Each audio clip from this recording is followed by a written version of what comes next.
Si Gaius na isang sage ay isang maalamat na sorcerer na kilala bilang pinakamalakas na sage sa mundo.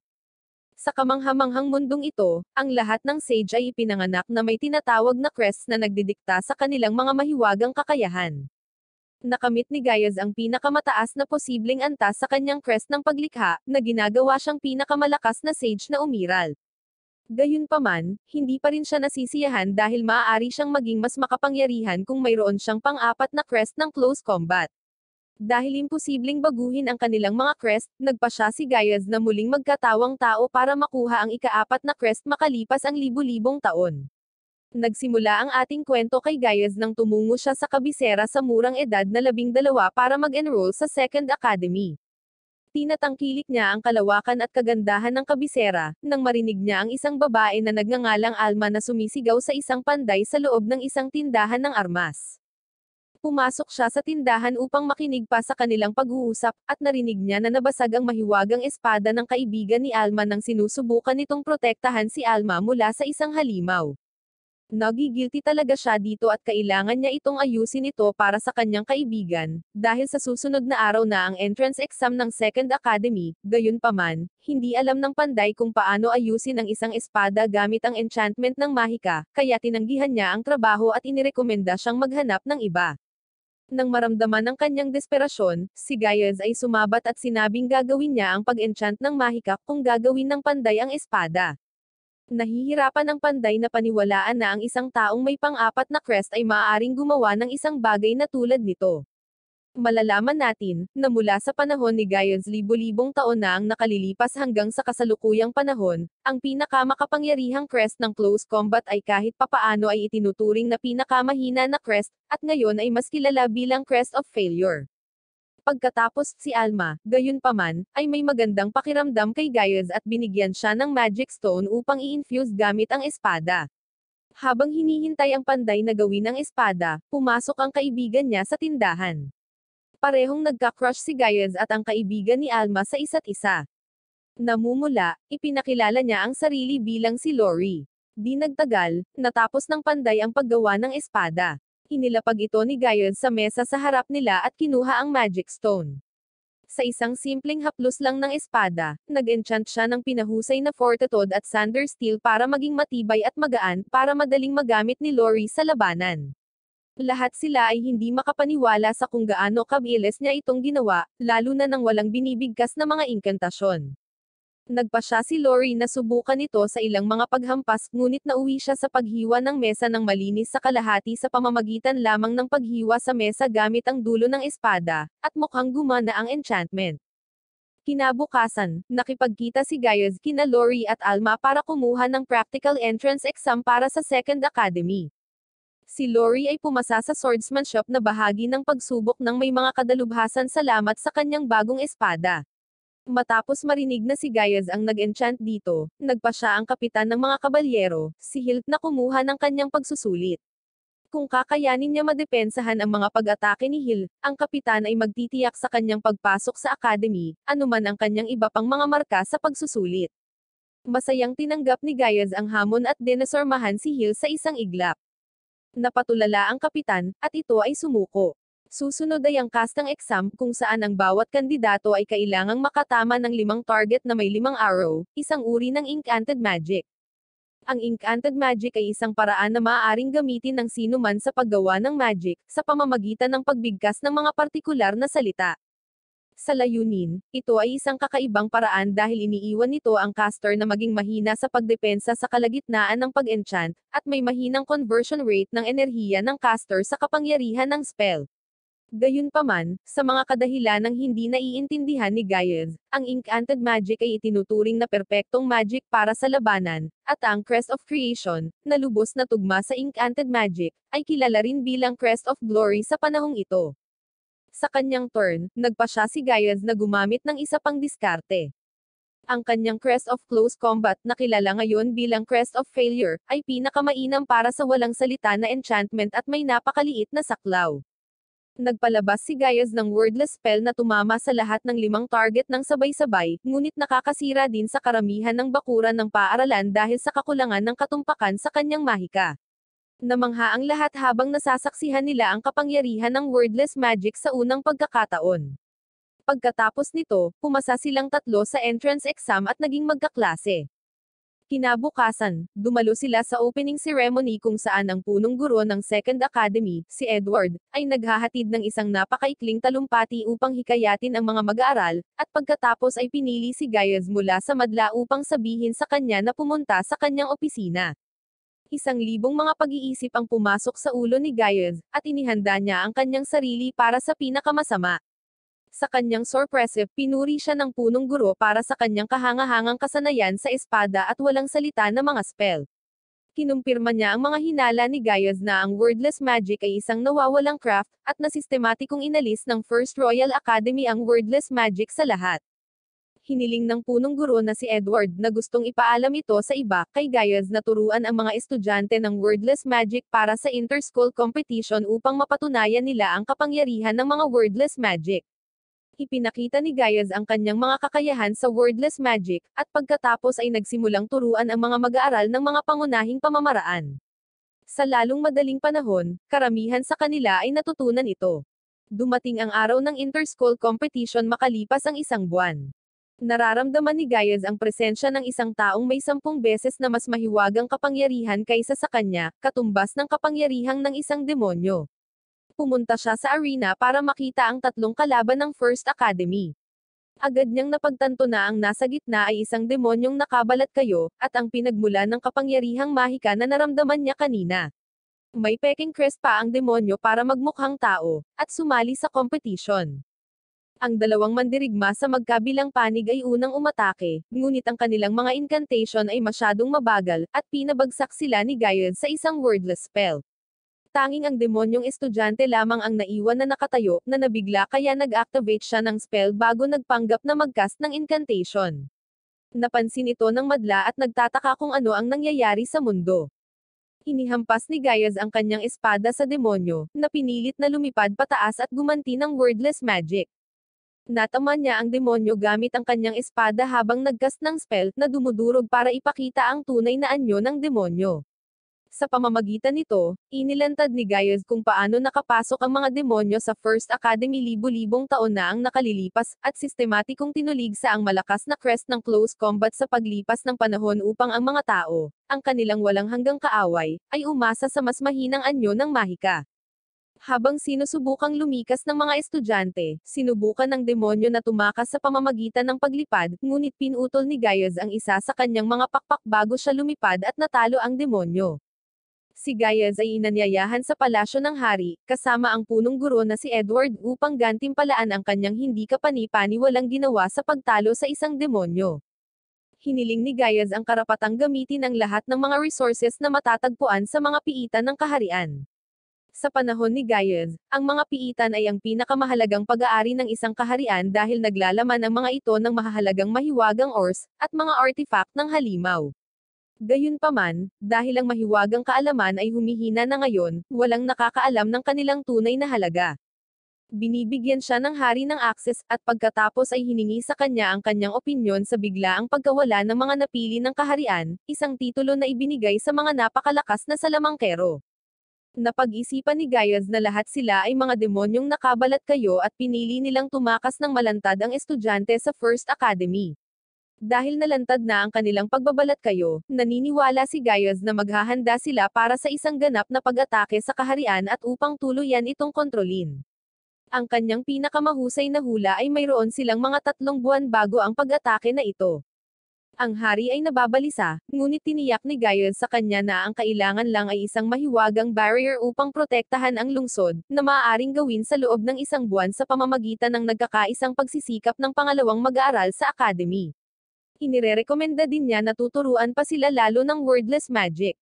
Sumang-ayon ang kamahalan sa kanyang mga ideya at hinirang siya bilang pinuno ng kaharian para sa paglaban sa mga demonyo.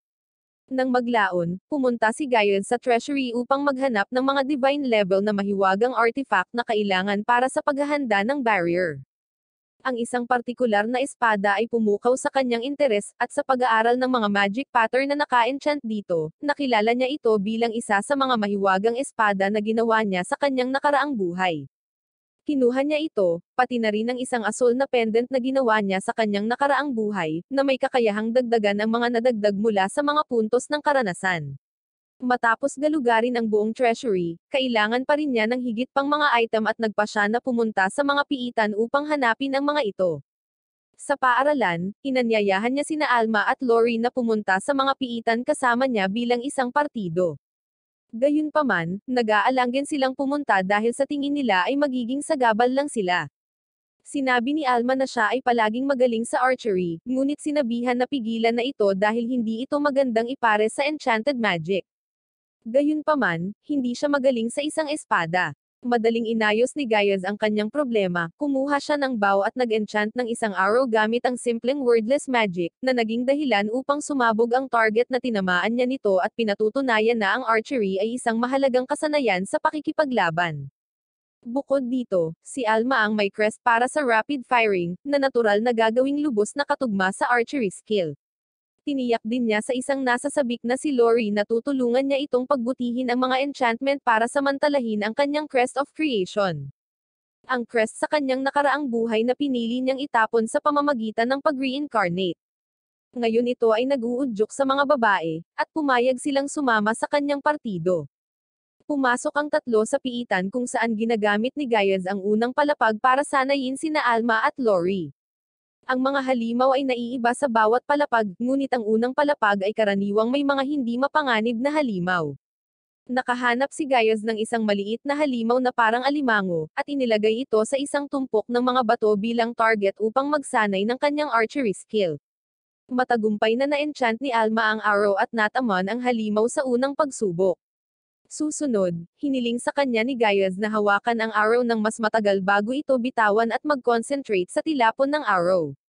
Sinunod niya ang kanyang mga tagubilin at pinakawalan ito pagkatapos ay nakita niya ang isa pang halimaw sa lupa. Nagiging sanhi ito ng arrow na baguhin ang takbo nito sa kalagitnaan ng paglipad at tumama sa halimaw. Ipinaliwanag ni Gaius na ito ang thread-guided enchant at dapat itong sanayin ni Alma, hanggang sa matamaan niya ang maraming halimaw gamit lamang ang isang arrow. Nasasabik na makabisado ang kanyang bagong kakayahan, umalis si Alma upang galugarin ang unang palapag ng piitan ng mag-isa at kinukuha ang mga bato na nagmumula sa mga halimaw na tinapos niya, upang tumulong sa pagbuo ng barrier. Sa sandaling wala na siya, sinimula ni Gaius ang kanyang mga aralin sa enchantment para kay Lori. Ang unang mahahalagang pag-aaral para sa isang enchanter ay ang malaman kung paano gumawa ng armas. Pinaghiwa-hiwalay ni Gaius ang isa sa mga payak na pader ng piitan, na sinasabi na ang lahat ng mga ito ay mayamang pinagmumulan ng mga ores.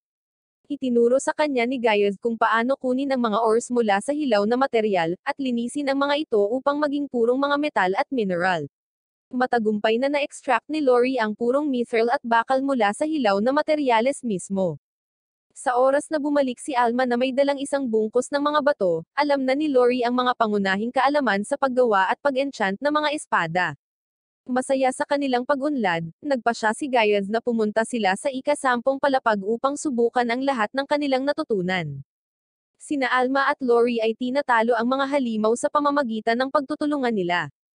Inaatake ni Alma ang karamihan sa mga halimaw, at si Lori ay nagbibigay ng suporta sa pamamagitan ng paggawa ng mga arrow para sa kanya. Gayunpaman, magsisimula ang tunay na pagsubok kapag dumating ang isang mabangis na hayop. Hindi ito natama ni Alma sa unang ilang beses, at malapit nang sunggaban siya ng halimaw. Ngunit iniligtas siya ni Lori sa pamamagitan ng paglalagay ng firewall sa pagitan nila. Nakabawi ni Alma ang kanyang concentration at nataman ang paa nito at pagkatapos ay ang leeg nito, na ikinasawa ng halimaw. Pinupuri sila ni Gaius para sa kanilang mabilis na pag-unlad at mahusay na pagtutulungan ng magkakasama, at bumuo ng isang ligtas na lugar para sa kanilang pahingahan. Pansamantala, pupunta si Gaius sa ika-25 palapag upang kunin ang adamantite ore na kailangan para sa barrier.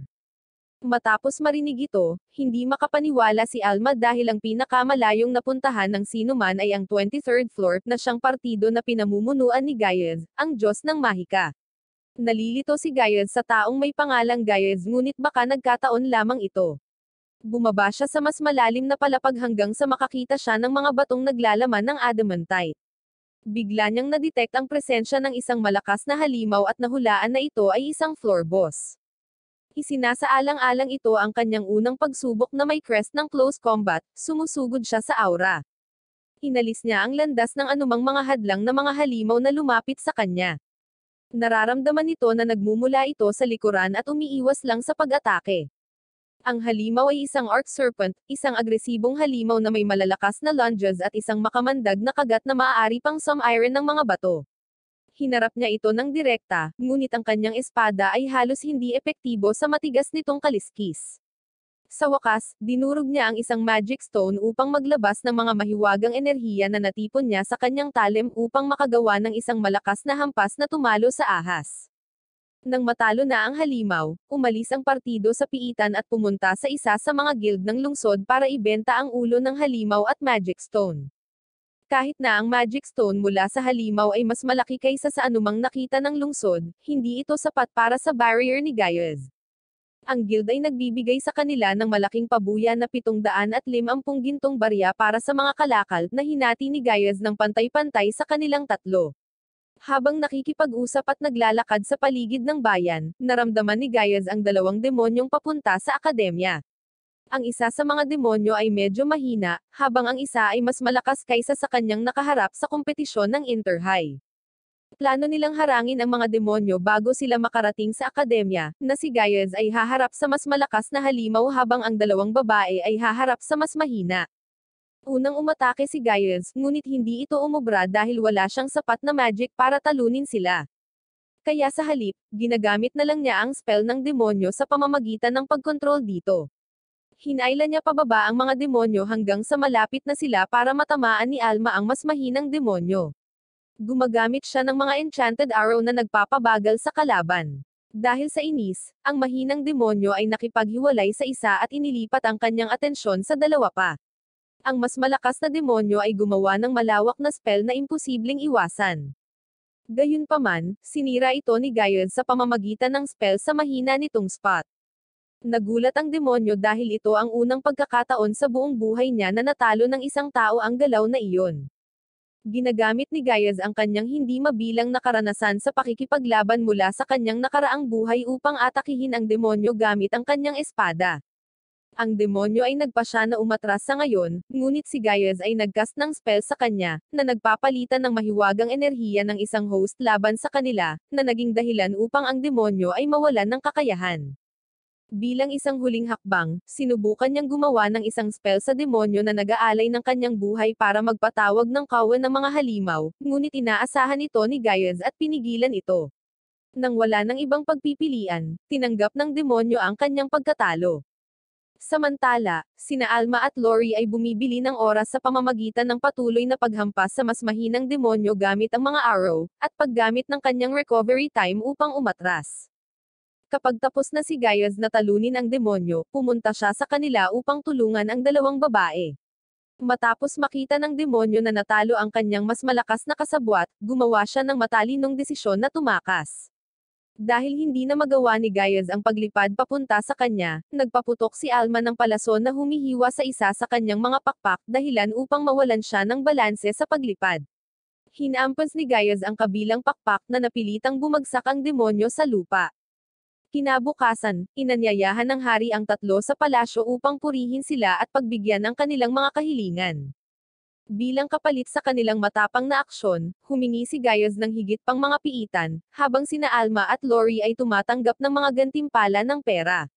Habang ang hari ay nagsasabi tungkol sa ilang mga walang silbing bagay, tumayo si Gaius at hinihiling ang impostor sa courtroom na ipakita ang kanyang sarili. Kapag walang lumilitaw, si Gaius ay nagspell sa isang lugar sa kisame, at isang sigaw ang narinig na kinikilala ng hari bilang si Gerald, isang dating pinili. Ipinaliwanag niya na ang demonyo ay nag-set up ng isang mahiwagang interface spell doon, na nagpapahintulot sa kanila na mag-espiya sa courtroom mula sa isang mahabang hanay. Nagagawa pa niyang matukoy ang mga coordinate ng kanilang hideout na lumalabas na nasa isang nayon na winasak ng mga demonyo ilang taon na ang nakalilipas. Sa kasamaang palad, ang nayon ay masyadong malayo para sa kanila upang gawin ang paglalakbay sa isang makatwirang tagal ng oras, at si Gaius ay hindi pa sapat na malakas upang gumamit ng teleportation magic. Bueno, nag-iisip siya ng isa pang paraan ng pagpunta doon ngunit pinananatili itong isang sorpresa mula kina Alma at Lori, na kinaladkad niya hanggang sa bundok. Sila ay natakot na makita ang isang buhay, humihinga na dragon, ngunit si Gaius ay nagnanais na gamitin ito bilang kanilang paraan ng transportasyon. Sinabi niya sa kanila na umatras konti habang nakikipag-ayos siya dito. Ang dragon na ito ay si Iris, ang pinakamasama na dragon, isang dragon na nakalaban niya sa kanyang nakaraang buhay ngunit mula noon ay naging kakampi niya pagkatapos niyang sumuko. Hindi siya nakilala ng dragon noong una, at inutusan siyang umalis sa kanyang nasasakupan kung hindi ay susunugan niya siya ng malutong. Nagpatuloy si Gaius sa paglalakad papunta sa kanya, kaya nagcast ito ng Dragon Breath spell. Dinasarmahan ito ni Gaius sa pamamagitan ng pagtama sa mahina nitong spot at ipinahayag na siya ang Gaius na nakalaban niya noong nakaraan niyang buhay. Kapag napagtanto ng dragon na siya iyon, agad siyang humingi ng tawad at humingi ng awa. Tiniyak niya sa kanya na narito lamang siya para humingi ng tulong sa kanya, ngunit sinabi ni Iris na hindi na siya maaaring lumipad dahil sa kanyang mga pakpak na punit-punit. Ipinaliwanag niya na pagkatapos mawala si Gaius, ang isa sa mga higanteng mahiwagang reaktor sa isang kaharian ng tao ay sumabog, na humantong sa iba pang mga pagsabog ng reaktor, na ibinalik ang mga tao sa panahon ng bato. Ipinapaliwanag nito kung bakit nawala ang lahat ng pag-unlad ng mga tao sa Mahika. Gumagamit si Gaius ng enchantment magic upang maayos ang pakpak ng dragon upang magawa ang trabaho, ngunit hindi ito perpekto dahil ang crest ng paglikha ay perpekto para lang sa mga enchantment. Pagkatapos nito, lumipat sila sa wika ng tao para maintindihan sila ni na Alma at Lori. Dahil sa tuwa, ginawa ng dragon ang kanyang unang paglipad sa loob ng 5,000 taon upang dalhin ang grupo sa kanilang destinasyon. Hindi nagtagal, nakarating sila sa nayon, at nahanap ni Gaius ang bahay kung saan nagtatago si Gerald. Walang makikitang tao sa bahay pagpasok nila dahil gumagamit si Gerald ng concealment spell para hindi makita ang sarili. Gayunpaman, nahanap nila ang kanyang posisyon sa pamamagitan ng pagdetect ng kanyang mahiwagang enerhiya, at inalis ni Gaius ang kanyang concealment spell.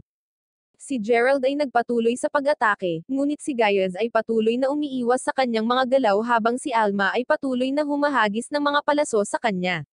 Istorbo lang ang tingin ni Gerald sa mga arrow hanggang sa mapansin niyang pabagal ng pabagal ang kanyang mga galaw. Ang mga palaso na ginagamit ni Alma ay na-enchant ni Lori ng magic toxin na nag-aalis ng mahiwagang enerhiya sa isang demonyo. Dahil sa inis na tinatalo siya ng isang grupo ng mga tao, gumamit siya ng Trucify, isang demon spell na lubos na nagpapalakas sa kanyang lakas ngunit tatapos ng kanyang buhay kapag nagamit na ang lahat ng kanyang mahika. Gumagamit si Gaius ng ilusyon na spell para linlanggan ang demonyo sa pag-atake sa projection ni na Alma at Lori, na naghahatid ng malaking dosis ng magic toxin sa kanyang anyo.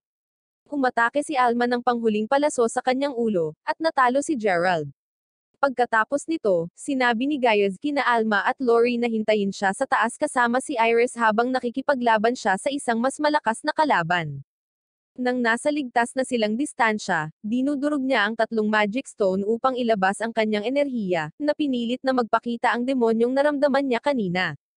Nagsimula silang mag-away, at agad na pinutol ng demonyo ang braso ni Gaius. Gayunpaman, ito ang plano ni Gaius sa lahat ng panahon. Nagcast siya ng restore spell at analysis spell sa kanyang braso bago ang laban. Ito ay nagpapahintulot sa kanya na muling ibalik ang kanyang naputol na braso at makakuha ng impormasyon sa mahika ng demonyo. Ito ay nagpapahintulot sa kanya na umiwas sa lahat ng kanyang mga galaw at makalapit sa demonyo, at kung saan nasugatan niya ang kamay ng demonyo gamit ang kanyang espada. Nakaramdam ng pananakot, ang demonyo ay gumawa ng spell na katulad ng isang Trucify ngunit hindi ito tatapos sa kanya. Matapos masuri ang kanyang mahika, madali itong pinawalang bisa ni Gaius at lahat ng iba pa niyang spells. Ang hiwa na ginawa ni Gaius sa kamay ng demonyo ay na-enchant din, at sinimulan nitong makuha ang lahat ng mahiwagang enerhiya sa kanilang paligid. Dinurog ni Gaius ang isang magic stone na nagdulot ng lahat ng mahiwagang enerhiya nito na sumugod sa katawan ng demonyo, na humantong sa isang pagsabog. Ang pagsabog ay nagpapakita ng isang dragon vein pillar, isang malakas na pinagmumulan ng kapangyarihan na sadyang itinago ng mga demonyo sa abandonadong nayon. Hula ni Gaius na pinaplano nilang gamitin ito upang ilabas ang isang kayag ng libu-libong halimaw sa kabisera. Ngunit ang pagsabog ay swerteng nagpalihis sa target nito ilang milya ang layo mula sa lungsod, binibigyan sila ng oras upang bumalik at gumawa ng mga paghahanda para sa pag-atake. Ang partido ay bumalik sa akademya kasama si Iris sa anyo ng tao para maaaring hilingin ni Gayaz na maging isang estudyante siya. Pumayag ang punong guro na payagan siyang sumali basta makapasa siya sa entrance exam na may markang 47 out of 50. Hindi pa sanay sa mga kaugalian ng lipunan ng tao, bumagsak si Iris sa written exam. Sa praktikal na pagsusulit sa swordsmanship, kinakalaban niya si Hill, ang kabalyero. Naninibago pa rin sa kanyang bagong katawan, ibinaba niya ang kanyang espada at pinuntahan ito para pulutin, na kung saan ay inaatake siya ni Hill. Casual na itinigil ni Iris ang kanyang pag-indayog sa pamamagitan ng paghawak sa espada gamit ang kanyang kamay, at pagkatapos ay inindayog ang kanyang espada na parang baseball bat na pinalipad si Hill sa bubong ng isang gusali. Susunod ay ang magic practical exam kung saan kailangan niyang maabot ang lahat ng 5 target. Inihahanda ni Iris ang kanyang spell, na hinuhulaan ni Gayaz na magiging masyadong malakas, at gumawa ng hadlang laban dito. Nang sa wakas ay nailabas niya ito, ang buong school ground ay nawala, kasama ang 5 target. Dahil dito, ang punong guro ay walang pagpipilian kundi tanggapin ang isang mag-aaral na may hindi kapani-paniwalang antas sa calamity magic. Ang Second Academy ay naging busy at nangongolekta ng mga ores na kinakailangan para sa barrier. Dahil karamihan sa mga estudyante ng Enchantment Specialized Crest of Creation ay naka-enroll sa unang Royal Academy, ang dalawang academy ay may mahabang kasaysayan ng puot, kaya halos imposibleng gamitin ang tulong ng punong guro ng mayabang na First Academy. Gaya ng inaasahan, tumanggi ang punong guro na kilalanin ang patunay ng lakas ng Second Academy mula sa kompetisyon ng Inter-High, at itinuturing silang napakababa upang tumulong. Iminumungkahi ni Gayaz ang pagkakaroon ng isa pang kompetisyon, kung saan ang magkabilang panig ay magpapadala ng maraming kalahok hanggat gusto nila at ang matatalo ay gagawin ng anumang hihilingin ng mananalo. Ang unang punong guro ng akademya ay sumang-ayon, sa kondisyon lamang na hindi lalahok si Gayaz dito, at sumasang-ayon si Gayaz sa kondisyong iyon. Sa araw ng kompetisyon, ang First Academy ay talagang all-out sa kompetisyon sa pamamagitan ng pagpapadala ng isang malaking grupo ng kanilang pinakamahusay na Crest of Creation na mga mag-aaral, habang ang Second Academy ay nagpapadala lamang ng 5 mag-aaral, at wala sa kanila ang nagtataglay ng Crest of Creation. Inaasahan ng isang madaling panalo, sinabihan sila ng mayabang na punong guro na magsimula. Ang lahat ng mga unang mag-aaral sa akademya ay nagsimulang mang-enchant ng isang spell, ngunit ang spells nila ay napakahina na ang 5 mga mag-aaral ay madaling tinalo ang lahat gamit ang wordless magic. Ang hari, na lihim na nanonood mula sa itaas, ay inaresto ang First Academy Headmaster para sa pagtataksil, dahil ginagawa pa rin niya ang kanyang mga estudyante na magsanay ng enchanted magic sa kabila ng kanyang utos na mag-convert sa wordless magic. Sa pag-alis niya, inutusan ng hari ang mga mag-aaral sa unang akademya na tulungan ang pangalawang akademya sa kanilang mga pagsisikap at ituloy ang edukasyon sa wordless magic. Ang transition ay nangyayari ng maayos sa mga unang mag-aaral sa academy na masayang nakikipagtulungan, at mukhang kinasusuklaman din nila ang kanilang punong guro. Habang ang mga estudyante ay nagmimina at nagtitipon ng mithril mula sa piitan, dinala ni Gayaz ang kanyang partido at si Iris sa mga piitan, para maghanap ng halimaw na magbibigay sa kanila ng 60 diameter na magic stone para tuluyang magawa ang barrier. Ginagamit din niya ang ekspedisyong ito para masubukan kung makakaangkop ba si Iris sa kanyang bagong katawan, at maging angkop sa kanilang partido. Nagpasya si Gayaz na ipatawag ang isang malakas na hayop sa pamamagitan ng paggamit ng isang magic stone. Hiniling niya kay Iris na dahan-daang ipasok ang mahika sa bato, ngunit iba ang kahulugan ni Iris sa dahan-dahan, at sa huli ay nagpatawag siya ng isang dragon na mas malakas kaysa sa inilaan ni Gayaz. Hinabala ni Iris ang dragon sa pamamagitan ng pagsasalita ng masama sa dragon at sinubukan itong salakayin. Samantala, nagkakast si Gayaz ng maraming castang circle sa paligid ng dragon. Kapag handa na siya, sinabihan niya si Iris na hikayatin ang dragon na umatake ng dragon breath. Gumana ang kanyang panunukso, at inilunsad ito ng dragon habang sinusubukang tumakas ni Iris. Ina-activate ni Gayaz ang castang circles na nagbubunga ng isang malakas na spell na binabaligtad ang direksyon ng dragon breath at inilunsad ito sa dragon mismo. Ang dragon breath ay direktang tumama sa dragon at sinusunog ito sa abo, at dinala sa kanila ni Iris ang malaking magic stone. Ngayon na sigurado na siya na si Iris ay isang mahalagang asset, niyaya siya ni Gaius na sumali sa kanilang partido. Sinasanay niya itong gamitin ang kanyang katawan ng tao sa pamamagitan ng pagsasanay sa pagmanyobra sa hindi pantay na lupa, habang pinoprotektahan ang isang shell mula sa mga palaso ni Alma. Nagawa rin niya si Iris na mag-level up sa pamamagitan ng paggawa ng mga bagong kagamitan, upang sa kalaunan ay magawa niya itong isang mahusay na gumamit ng espada. Kapag nag-anay na siya sa pag-enchant ng maraming spell sa isang sandata, gumagawa siya ng mga bago para sa bawat miyembro ng partido. Ang mga armas ay sapat na malakas upang wasaking ang mga bato. Tila ang lahat ay nangyayari ayon sa plano para kay Gaius, at naging mabilis ang pag-usad ng kanyang partido. Paraming tao ang gumagamit ng wordless na mahika, at malapit nang gawin ang barrier upang protektahan ang kaharian mula sa mga demonyo. Kapag nakumpleto na ang lahat, plano ni Gaius na umalis sa lungsod para isulong ang sarili niyang agenda.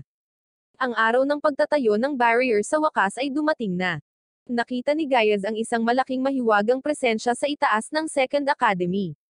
Natukoy niya na ang mga demonyo ay nagpaplano sa pag-atake sa akademya gamit ang isang teleportation technique na tinatawag na Meg-Ered bago gawin ang barrier. Gayunpaman, ang mga kamay ni Gaius ay busy sa paggawa ng barrier, kaya hiniling niya kina Alma at Lori na bigyan siya ng oras. Gaya ng inaasahan, may lumabas na demonyo mula sa portal at inaatake ang lahat ng estudyante gamit ang isang malakas na spell ng apoy. Ang mga mag-aaral ay gumagawa ng isang mahiwagang kalasag upang ipagtanggol ang kanilang sarili, habang si Lori ay sumusubok na gumawa ng isang kastang circle. Ang lahat ng kanyang mga pagtatangka ay nabigo hanggang sa siya ay nahantong sa paggamit ng huling magic stone. Ang makita ang lahat ng kanyang mga kaklase na sinusubukan ang kanilang makakaya upang protektahan siya hanggang sa matapos niya ang enchantment ay pumupuno sa kanya ng pagganyak, at matagumpay niyang ginawa ang mahiwagang arrow na gusto niya. Inilunsad ito ni Alma sa demonyo, tinusok siya sa dibdib. Sa kanyang sandali ng kahinaan, ginagamit ng mga estudyante ang kanilang mga spell para talunin siya. Gayunpaman, mas maraming demonyo ang nagsimulang lumabas sa portal. Mukhang isang walang pag-asa na sitwasyon para sa mga tao, ngunit pumasok si Gaius sa eksena matapos ang paghahanda sa barrier.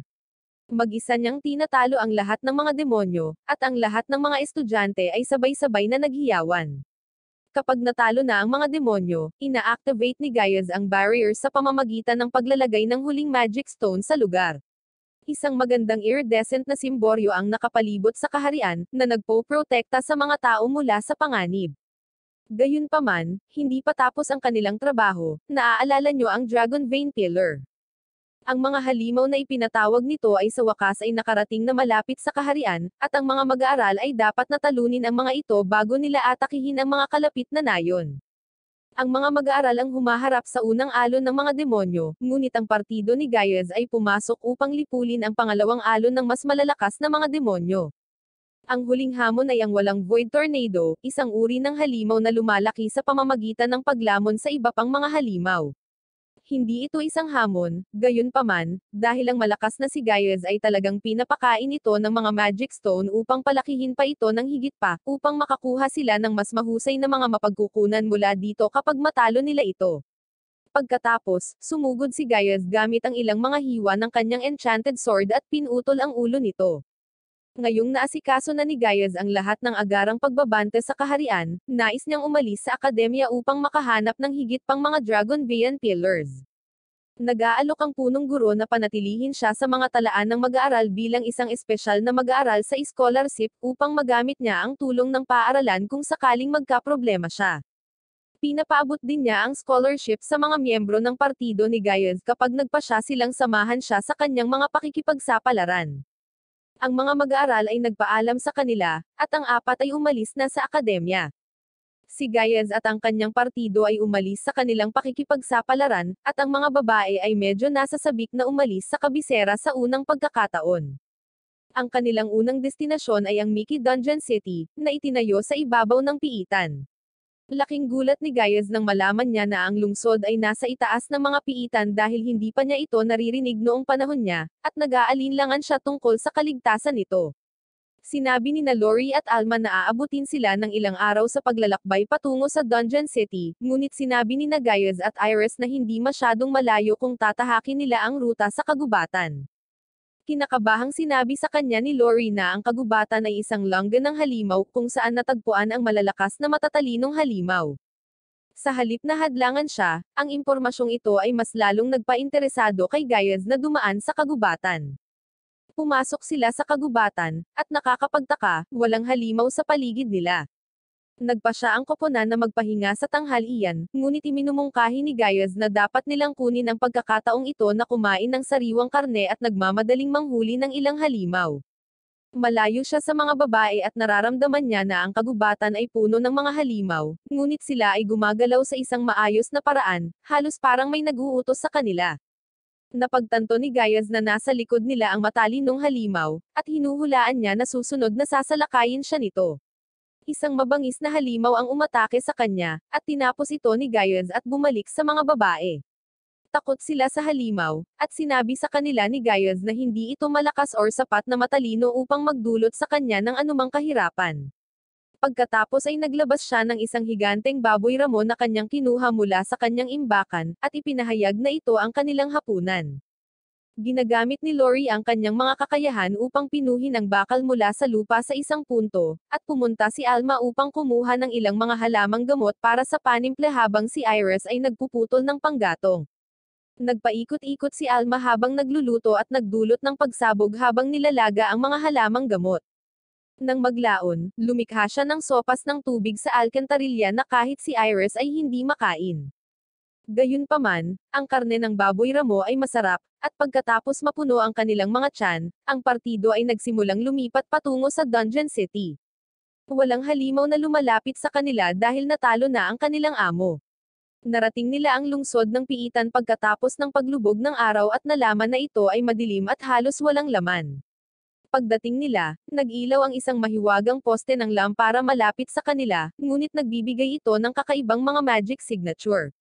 Napagtanto ni Gaius na direktang pinapagana ito ng Dragon Vein sa halip na ang tipikal na Magic Stone, at hindi ito eksaktong makabagong teknolohiya. Binabalaan sila ng isang nagtitinda ng prutas na manatili sa likod dahil madalas na sumasabog ang mga poste ng lampara, at responsable sa ilang pagkasawi sa lungsod. Pagkatapos, ang poste ng lampara ay biglang pumutok sa kanilang mga mata, at si Gaius at ang kanyang mga kaibigan ay nakatakas sa pagsabog sa tamang oras. Binatikos ni Lori ang nagtitinda ng prutas tungkol sa paglikha ng isang bagay na sobrang mapanganib, ngunit sinabi niya sa kanya na napagutusin lang siya dahil ginawa ito sa utos ng kanilang Panginoon. Ipinaliwanag ng lalaki na dati silang gumagamit ng magic stones ngunit ipinagbawal ng kasalukuyang Panginoon ang paggamit nila sa lungsod dahil sila ang pinakamahalagang produktong pang-export nito. Tinanong ni Gaius ang nagtitinda kung may pananagutan din ba ang Panginoon sa malungkot na kalagayan ng lungsod, at nalaman niyang ipinadala niya ang karamihan sa mga adventurer sa ika-10 palapag ng piitan upang harapin ang isang makapangyarihang halimaw, kaya naman mukhang bakante ang lungsod. Sinabi ni Gaius na ang Panginoon ay parang isang walang kakayahan na manlalaban, at ang kanyang mga desisyon ay nakakapinsala sa lungsod. Napagpasyahan ni Gaius na ang una nilang gagawin ay ang pumunta sa guild. Kapag nakakita siya ng paunawa na nagsasabing lahat ng gustong pumunta sa mga piitan ay nangangailangan ng permiso, gayunpaman, nang makarating sila sa guild at humingi ng permiso para makapasok sa piitan, ang receptionist ay nagpapayo laban dito, na nagsasabing ang mga permit ay ipinagkakalob ng Panginoon mismo. Ang lahat ng may permit ay talagang magiging utusan ng Panginoon, at kailangang gawin ang anumang walang katotohanan na misyon na naisin ng Panginoon na gawin nila sa tuwing gusto niyang gawin nila ito. Ipinaliwanag niya na ang mga misyon ay kadalasang mapanganib at walang ingat, at palaging may nasasawi. Si Gaius at ang kanyang partido ay hindi nababahala, at sa kabila ng babala ng receptionist at ng pangungutya ng mga sugatang lalaki, humihingi pa rin sila ng mga permit. Bago nila masimulan ang proseso ng aplikasyon, isang babae ang galit na pumasok sa guild at nagtanong kung mayroong sino mang marunong gumamit ng healing magic, dahil maraming mga adventurer ang bumalik na lubhang sugatan. Nagboluntaryo si Gaius ng walang pag-aalinlangan, at pumunta siya sa istasyon ng medikal at nalaman na maraming nasugatan na nasa kritikal na kondisyon, at walang infrastruktura or mga manggagamot na tutulong sa kanila.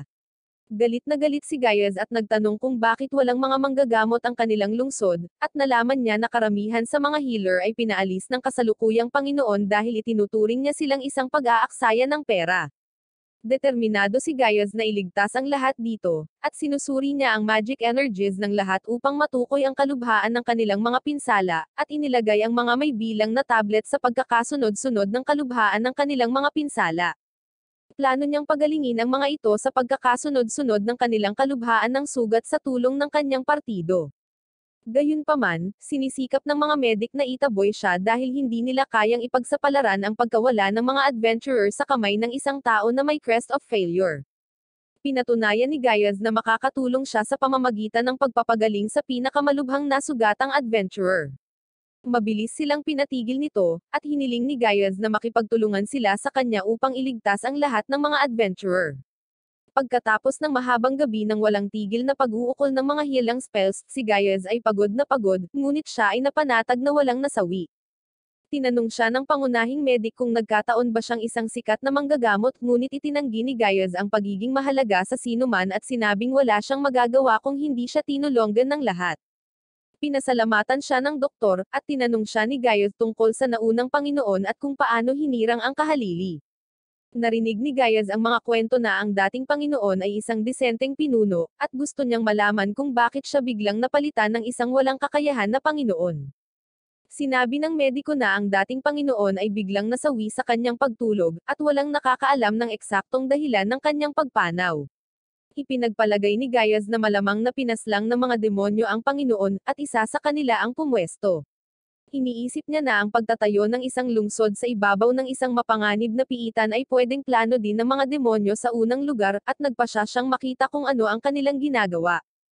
Pagkatapos manirahan sa isang silid, sumulat si Gaius ng liham sa punong guro upang ibigay sa hari. Binasa ng mga babae ang sulat na nag-uusap lamang tungkol sa kanilang takdang aralin, ngunit iyon ay isang pangaakit lamang. Gumagamit si Gaius ng isang espesyal na kahon na may huwad na ilalim at iba pang mahiwagang pagtatago, upang maihatid ang tunay na mensahe tungkol sa lahat ng nangyayari sa lungsod na ito. Hinala niya, kailangan munang suriin ang mga sulat na ipinadala mula sa lungsod bago ipadala, kaya naman wala pang balita tungkol sa mga maling gawain dito na nakarating sa kabisera. Iminungkahi ni Alma na mas mabilis na pumunta ng personal sa kabisera upang makipag-usap sa hari, ngunit naniniwala si Gaius na mas mahalagang makita kung ano ang nangyayari sa piitan. Mayroon silang kanilang mga permit, at plano ni Gaius na makita ang halimaw na nakapinsala sa napakaraming tao. Ang lahat ay humiga sa kanilang mga higaan, at habang sina Iris at Alma ay maingat na natutulog, sina Gaius at Lori ay nahihiyang makatulog. Naiisip lang nila ang tungkol sa pagbabahagi ng silid sa isa't isa at masyadong kinakabahan upang makapagpahinga. Higit pa rito, ginulat sila ni Iris at Alma nang magsimula silang magsalita sa kanilang pagtulog. Kinaumagahan, kahit papaano ay ayos na si Gaius, ngunit mukhang kulang sa tulog si Lori. Pagkatapos nito, ang partido ay pumasok sa piitan para sa isang mabilis na survey, at unang nakita nila ang kanilang sarili sa harap ng isang higanteng pintuang bakal.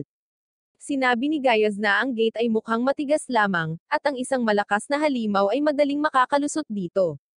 Ipinakita ni Iris ang kanyang napakalaking lakas habang binubuksan niya ang gate. Pumasok sila sa piitan, at bumalik kasama ang bungo ng isang halimaw na tinalo ng mga babae at ni Iris sa kanyang malakas na dragon breath. Pumunta sila sa guild. Ang receptionist ay gulat na gulat dito dahil ito ang malakas na halimaw na sumugat at pumuksa sa napakaraming adventurers ng lungsod. Sinabi niya na makukuha lamang nila ang kanilang gantimpala kapag na-verify ito ng Panginoon at sumulat ng isang liham sa kanya upang iulat ang pagtalo sa halimaw, na nagsasabi na ang mga babae ay napakalakas habang ang lalaki ay isang manggagamot lamang na hindi sumasali sa mga away. Si Gaius ay palihim na sumilip sa ulat, at hinayaan niya itong ibigay ang maling impormasyong ito sa Panginoon. Ibinebenta ng partido ang natitira nilang mga napuksa para sa pera para makabili ng pagkain.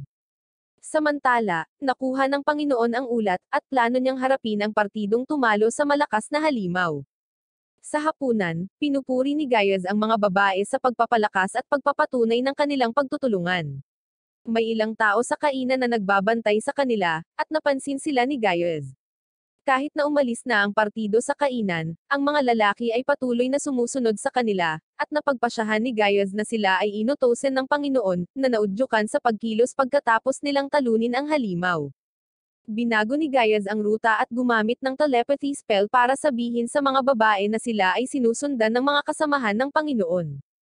Itinago nila ang kanilang presensya upang subukan ang mga intensyon ng mga lalaki, at pagkatapos ay lumitaw sa likod nila na nagpapanggap na mga walang alam na adventurer na naligaw ng daan patungo sa kanilang inn. Ang mga lalaki ay nagsasabi sa kanila ng mga direksyon nang hindi man lang tinatanong ang pangalan ng inn, at iyon ay nagbibigay ng katotohanan na sila ay nag-espiya sa kanila. Nang mabisto na sila, hinuli ng mga lalaki si Gaius bilang bihag na nagbabanta na tatapusin ang pinakamahina nilang miyembro kung papayag silang maglingkod sa Panginoon.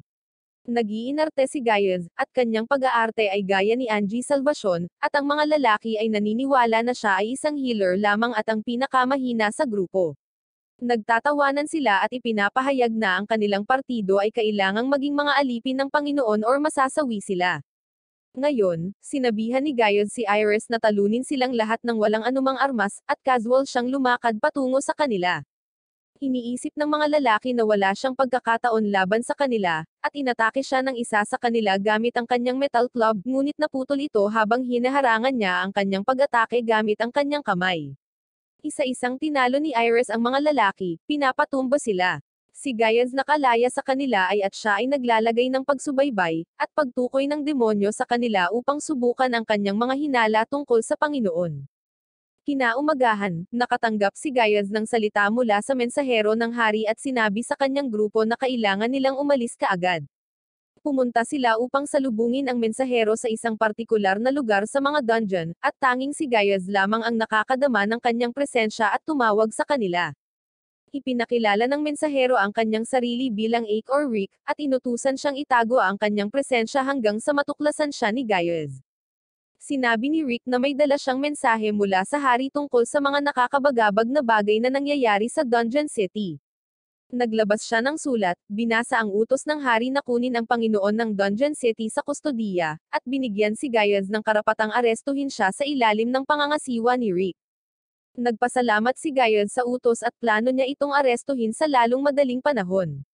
Salamat sa mga tracking spells, natukoy niya ang lokasyon ng Panginoon sa isang bahay na nakatago sa labas ng lungsod.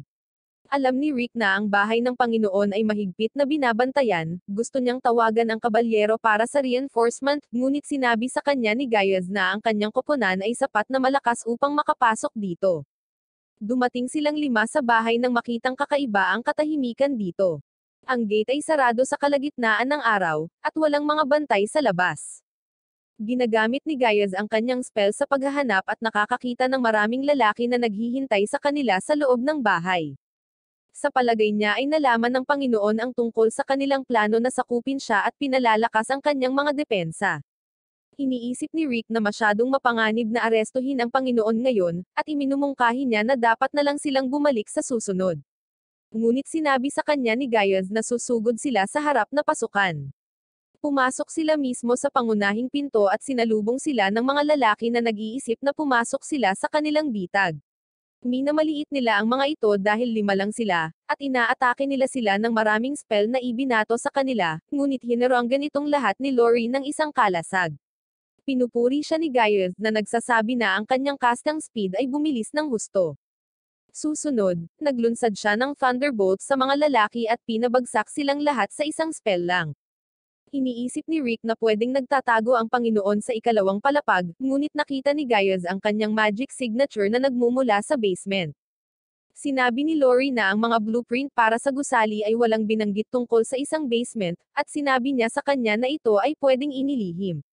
Madaling nahanap ni Gaius ang lihim na pasukan sa likod ng isang painting, at ang hagdan patungo sa basement ay lumitaw sa harap nila. Habang pababa ng hagdan si Gaius at ang kanyang grupo, ang Panginoon ay nasa kanyang lihim na silid na nagtataka kung bakit tahimik ang lahat sa labas. Iminumungkahi ng kanyang katulong na ang mga lalaki ay pwedeng natalo na, ngunit hindi iniisip ng Panginoon na may makakatalo sa kanila ng ganoon kadali. Gayunpaman, nagpasya pa rin siyang maging maingat at planong ilabas ang lihim na daanan. Gayunpaman, dumating si Gaius sa kanyang opisina at sinabing hindi na siya pupunta sa lihim na daanan. Hindi alam ng Panginoon kung sino siya at tinanong niya ang kanyang katulong kung kaninong anak siya. Gayunpaman, nang tanungin siya ni Gaius kung nagpadala siya ng mga tao upang tapusin siya nang hindi nalalaman ang kanyang mukha, bumangon ang Panginoon. Tinawag ni Gaius ang kanyang mga kasama sa unahan, at iniisip ng Panginoon na ito na ang kanyang pagkakataon. Sinabi niya na isang pagkakamali para sa isang manggagamot na malayo sa proteksyon ng kanyang malalakas na bantay, at inutusan niya ang kanyang mga tauhan na salakayin siya. Ang mga lalaki ay sumugod sa silid mula sa lahat ng panig, ngunit kinailangan lang ni Gaius ng isang hakbang upang talunin silang lahat. Natigilan ng Panginoon nang makitang hindi siya manggagamot, at pagkatapos ay humakbang si Rick at ipinakita sa kanya ang utos ng hari na arestuhin siya. Tumanggi ang Panginoon na tanggapin ang awtoridad ng isang binatilyo na sinusubukang arestuhin siya, at ipinahayag niya na ang mga kakilakilabot na bagay ay mangyayari sa lungsod kung may mangyaring masama sa kanya. Pinatumba siya ni Gaius sa isang snap lang ng kanyang mga daliri at sinabihan si Rick na i-interrogate ito pagkagising. Hiniling sa kanya ni Gaius na bumalik kaagad sa kabisera, at plano niyang manatili sa likod upang imbestigahan ang iba pang mga bagay na bumabagabag sa kanya. Gustong malaman ni Gaius kung paano na-alerto ang Panginoon sa kanyang sorpresang pag-atake at nakita niya ang nasunog na mga labi ng isang sulat sa mesa. Binasa ito ni Gaius at nalaman na binanggit nito ang balita ng pag-aresto sa Panginoon at ang pagpapadala ng hari sa kanya. Pinag-aaralan niya ang sulat gamit ang kanyang spell at nakita niya ang mahinang bakas ng mahika, at sigurado siyang may kasamang demonyo ito. Iniisip ni Gaius na kinokontrol ng mga demonyo ang Panginoon upang gawin ang kanilang utos, at tinanong ni Lori kung interesado sila sa mga magic stones. Sumagot si Gaius na malamang na interesado sila sa Dragon Pillar ng lungsod ng Piitan, na maraming beses na mas malaki kaysa sa kabisera. Kung ang mga demonyo ay makapagbigay ng tamang enchantment spell sa Dragon Vein Pillar na ito, maaari silang mag-trigger ng isang pandaigdigang kalamidad. Nataranta ang lahat ng marinig ito, at sinabi ni Rick na magmamadali na siyang babalik sa kabisera. Ngunit pinigilan siya ni Lori at sinabihan ang lahat na bigyang pansin ang kanilang paligid. Biglang yumanig ang lupa, at nalaman ni Gaius na ito ay isang lindol na dulot ng mga demonyong kinakalikot ang Dragon Pillar. Isang halimaw na kawan ang lumitaw sa labas ng lungsod, at naramdaman ito ni Gaius at ng kanyang mga kaibigan. Napagtanto ni Gaius na ito ang ibig sabihin ng Panginoon nang binalaan niya sila na huwag siyang saktan, ngunit hindi na iyon mahalaga ngayon. Nagpasya si Gaius na ilayo ang mga demonyo sa Dragon Vein dahil may 2 oras pa para marating ng halimaw na kawan ang lungsod, at plano niyang harapin ang mga demonyo bago iyon. Pumasok sila sa mga piitan, na-access ang Dragon Vein, at nalaman na walang palatandaan ng mga demonyo doon. Naniniwala si Gaius na lumipat sila sa mas malalim na palapag, at tumingin siya sa paligid para sa mga bitag.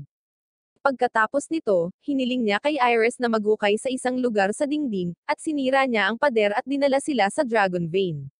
Napansin ni Lori na may demonyong enerhiya na nakapalibot sa Dragon Vein, at naniniwala si Gaius na matagal nang pinaplano ng mga demonyo na manipulahin ito, at sa ngayon, nagdaragdag lamang sila ng mga panghuling mga hakbang.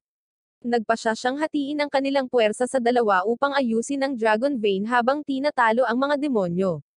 Plano ni Gaius na pumunta sa ibabang palapag upang makipaglaban, at ang 3 babae ay kailangang manatili sa likod at ayando ang anumang ginawa ng mga demonyo sa Dragon Vein.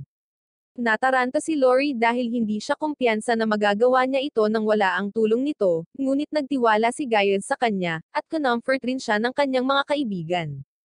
Nagcast si Gaius ng Communication Magic Circle sa Dragon Vein at pagkatapos ay pumunta sa ibabang palapag.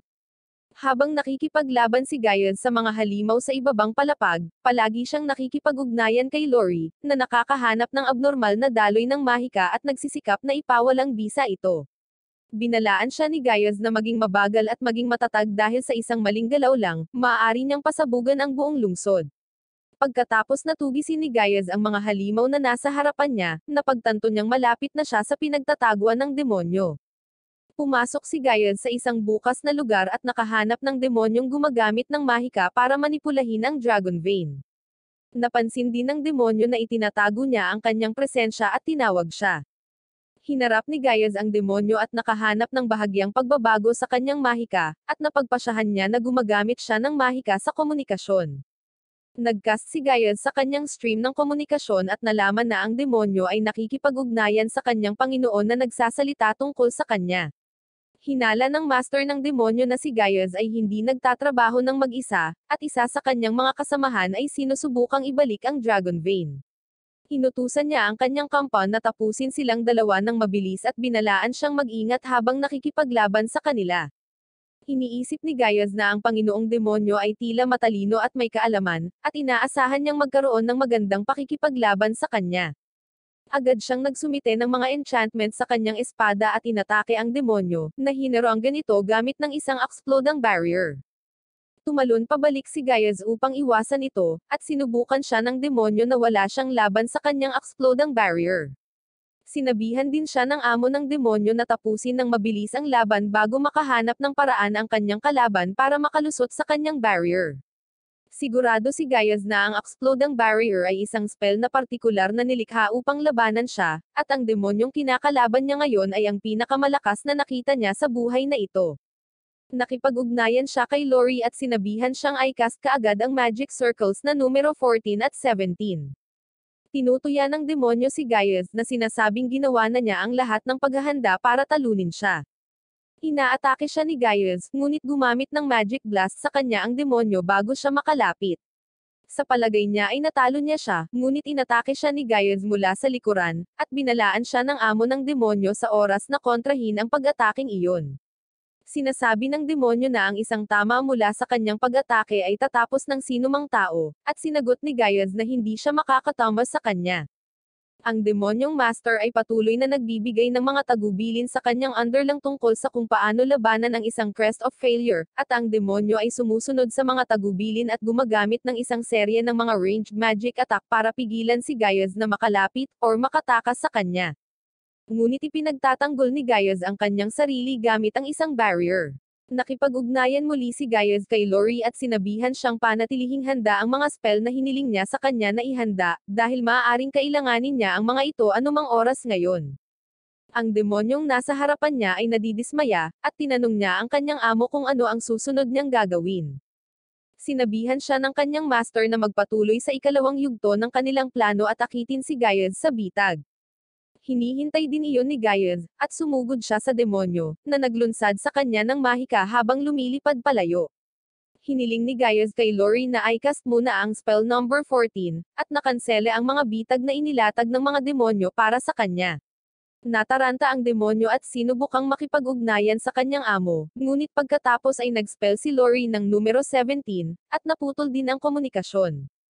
Tinutuya ni Gaius ang demonyo, na lubos pa rin ang tiwala na ang exploding barrier ay magliligtas sa kanya.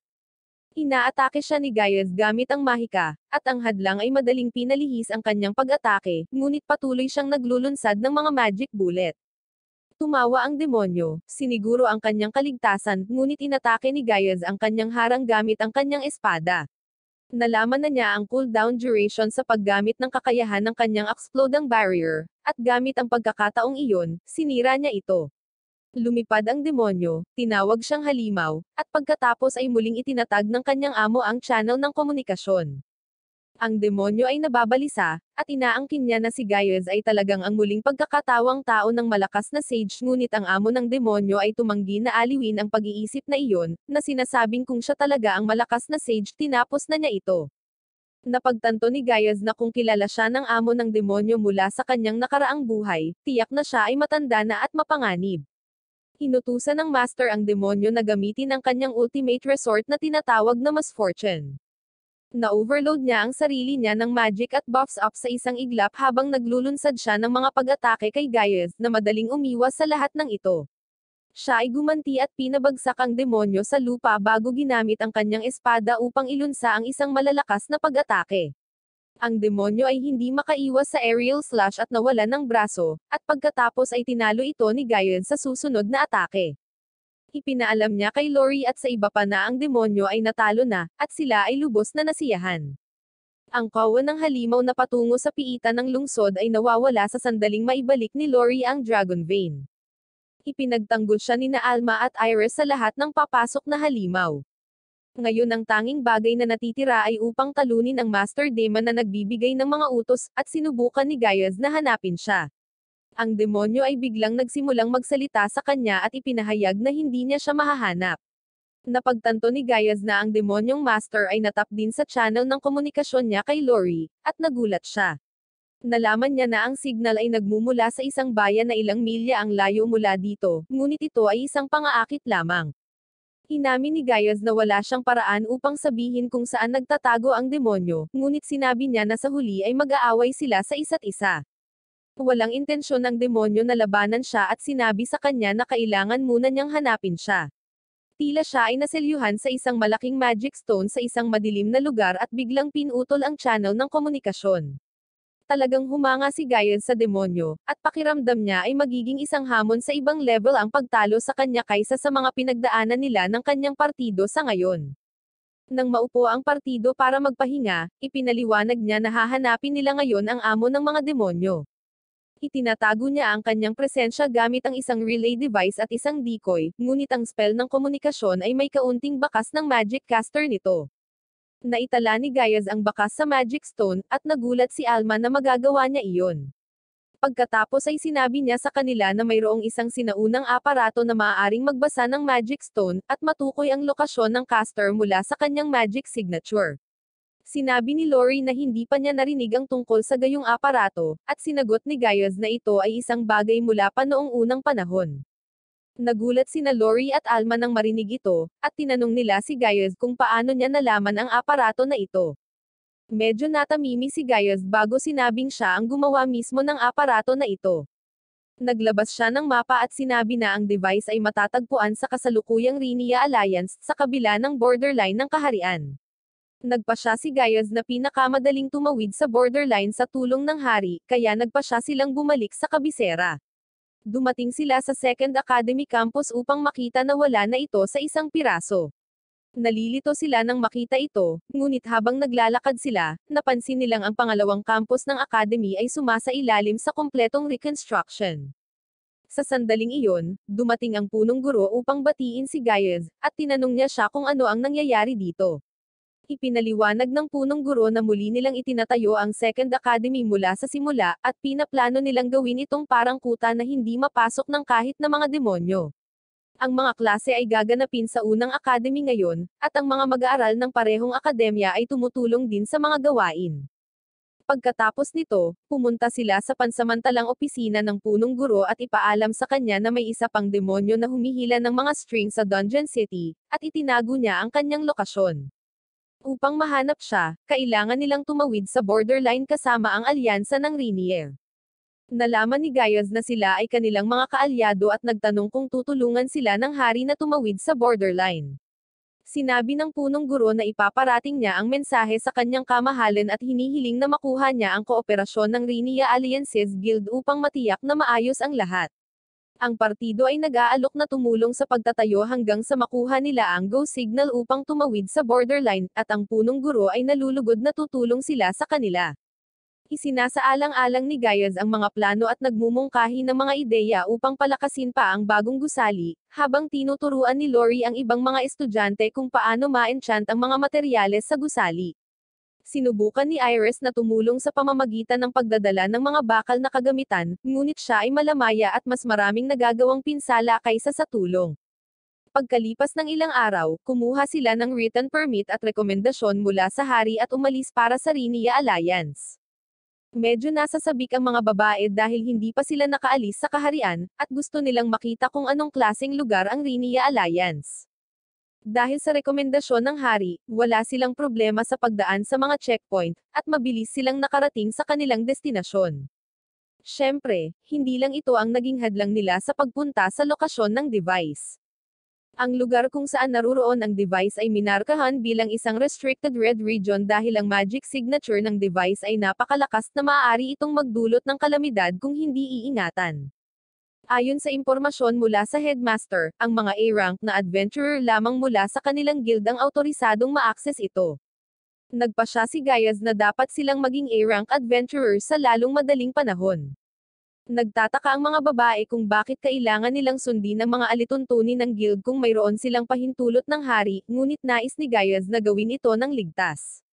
Gayunpaman, kung ang pagkuha sa isang A-rank na posisyon ay tumatagal ng masyadong maraming oras, plano niyang gawin si Iris na mag-transform sa kanyang dragon form at mag-hover sa lungsod, na lumilikha ng gulat na magbibigay daan sa kanila na makalusot sa restricted zone. Dumating sila sa Rini Ace Guild at sinalubong ng pinuno ng sangay, na naghihintay sa kanila mula sa mensahe ng hari. Nakarinig siya ng magagandang bagay tungkol kay Gaius at sa kanyang partido, at alam din niyang plano nilang pumasok sa restricted area. Sinasabi ng pinuno ng sangay na kadalasan, ang lahat ng mga adventurer ay nagsisimula sa pinakamababang ranggo, ngunit gagawa siya ng eksepsyon para sa kanila at pahihintulutan silang kumuha ng A-rank test.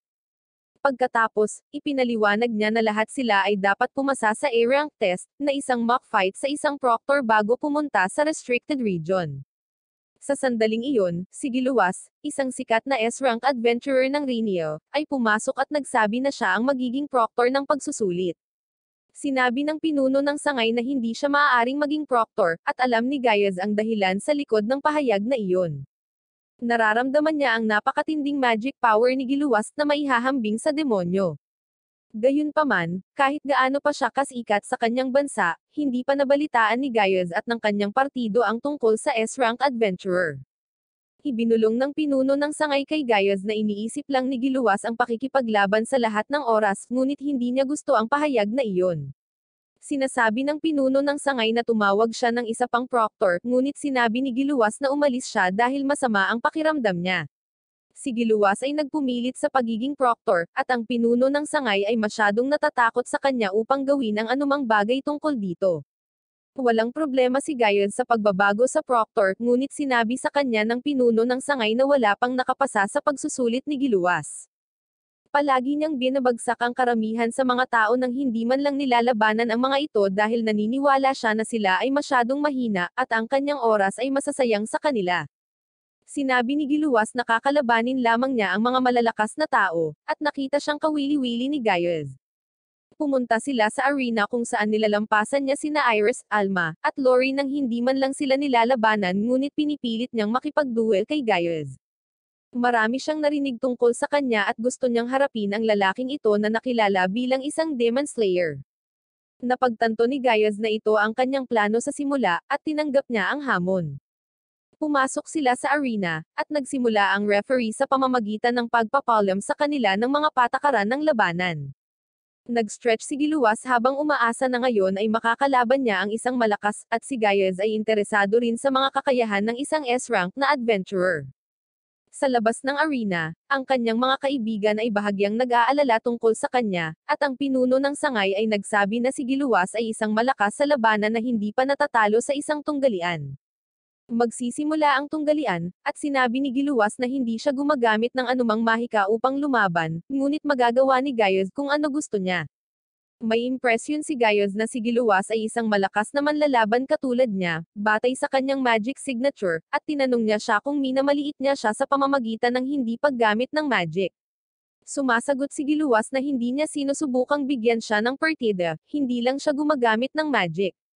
Gayunpaman, habang hinuhugot ni Giluwas ang kanyang espada, tila nagpapalakas siya sa kanyang katawan. Pumwesto si Gaius at sinabihan siyang umatake kapag handa na. Si Giluwas ay sumusugod sa kanya ng napakabilis, at pinalakas ni Gaius ang kanyang pisikal na kakayahan upang maiwasan ang kanyang pag-atake. Napagtanto niya na si Giluwas ay nagsumite ng mga enchantments sa kanyang katawan at espada, ngunit hindi niya alam ito dahil ginagawa niya ang mga ito nang walang kamalayan. Patuloy niyang inaatake si Gaius at nagawa pa niyang itulak siya pabalik sa kanyang malalakas na pag-atake. Masaya si Giluwas habang nakikipaglaban siya kay Gaius, at gumagamit ng mas maraming reinforcement spells nang hindi sinasadya sa kanyang espada at katawan, habang patuloy silang nagpapalitan ng atake. Naisip ni Gaius na ito ay isang kahangahangang kakayahan dahil karamihan sa mga tao ay hindi nakakapagbigay ng anumang mga spell nang hindi sinasadya, ngunit napakadali lang nito para kay Giluwas. Ang dalawa ay tila magkapantay sa mga tuntunin ng espada, at lahat ay nagulat sa kanilang labanan. Gayunpaman, napagtanto ni Giluwas na pinipigilan ni Gaius ang kanyang lakas, at hindi pinabulaanan ni Gaius ang kanyang mga pagdududa. Siya ay nagalit at hiniling sa kanya na ipakita ang kanyang tunay na kakayahan, kaya pinasabik ni Gaius ang mga bagay-bagay sa pamamagitan ng paggamit ng magic. Tumalon siya at lumikha ng magic foothold para salakayin si Giluwas na ang magic power ay lumalakas habang siya ay lumalaban. Si Gaius ay humanga na siya ay lumalakas at bumubuti sa isang tunay na labanan. Hula niya na si Giluwas ay hindi kailanman nagkaroon ng pagkakataon na makipaglaban sa sino mang mas malakas kaysa sa kanya hanggang ngayon, ngunit ngayong nakilala niya ang isang tao na mas mataas sa kanyang antas, ang kanyang mga instinct sa pakikipaglaban ay umaangkop at lumalakas.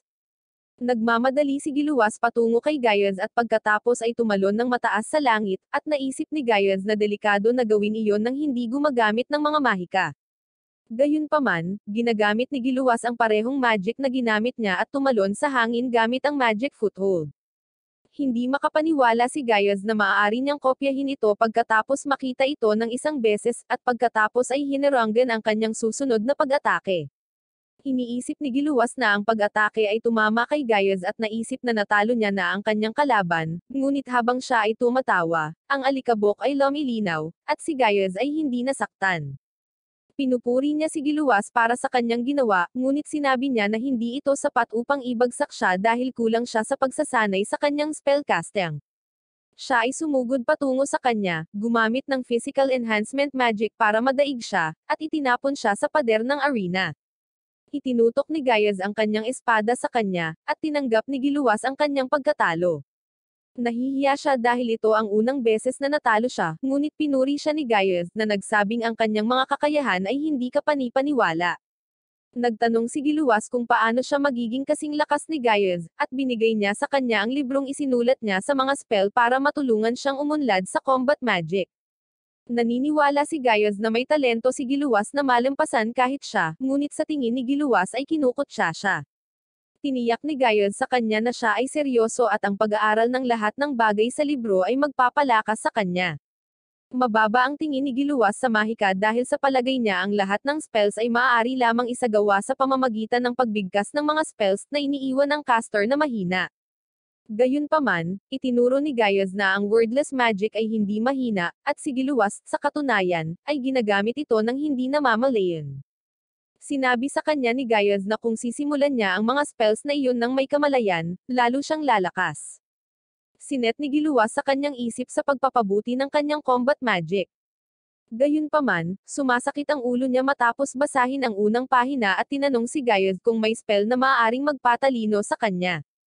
Nang maglaon, sinabi ni Giluwas kay Gaius na dapat niyang tumaokan na maging S-rank dahil madali siyang magiging pinakamalakas na tao sa kontinente.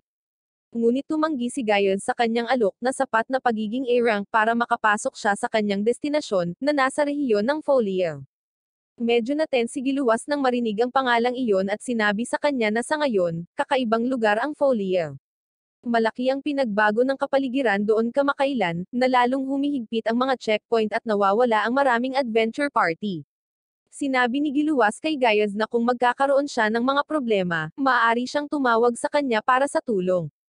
Pagkatapos nito, aalis na ang partido patungo sa Restricted Folier Region at nakatagpo ng checkpoint kung saan binibigyan sila ng mga guard ng pass para ma-access ang lugar.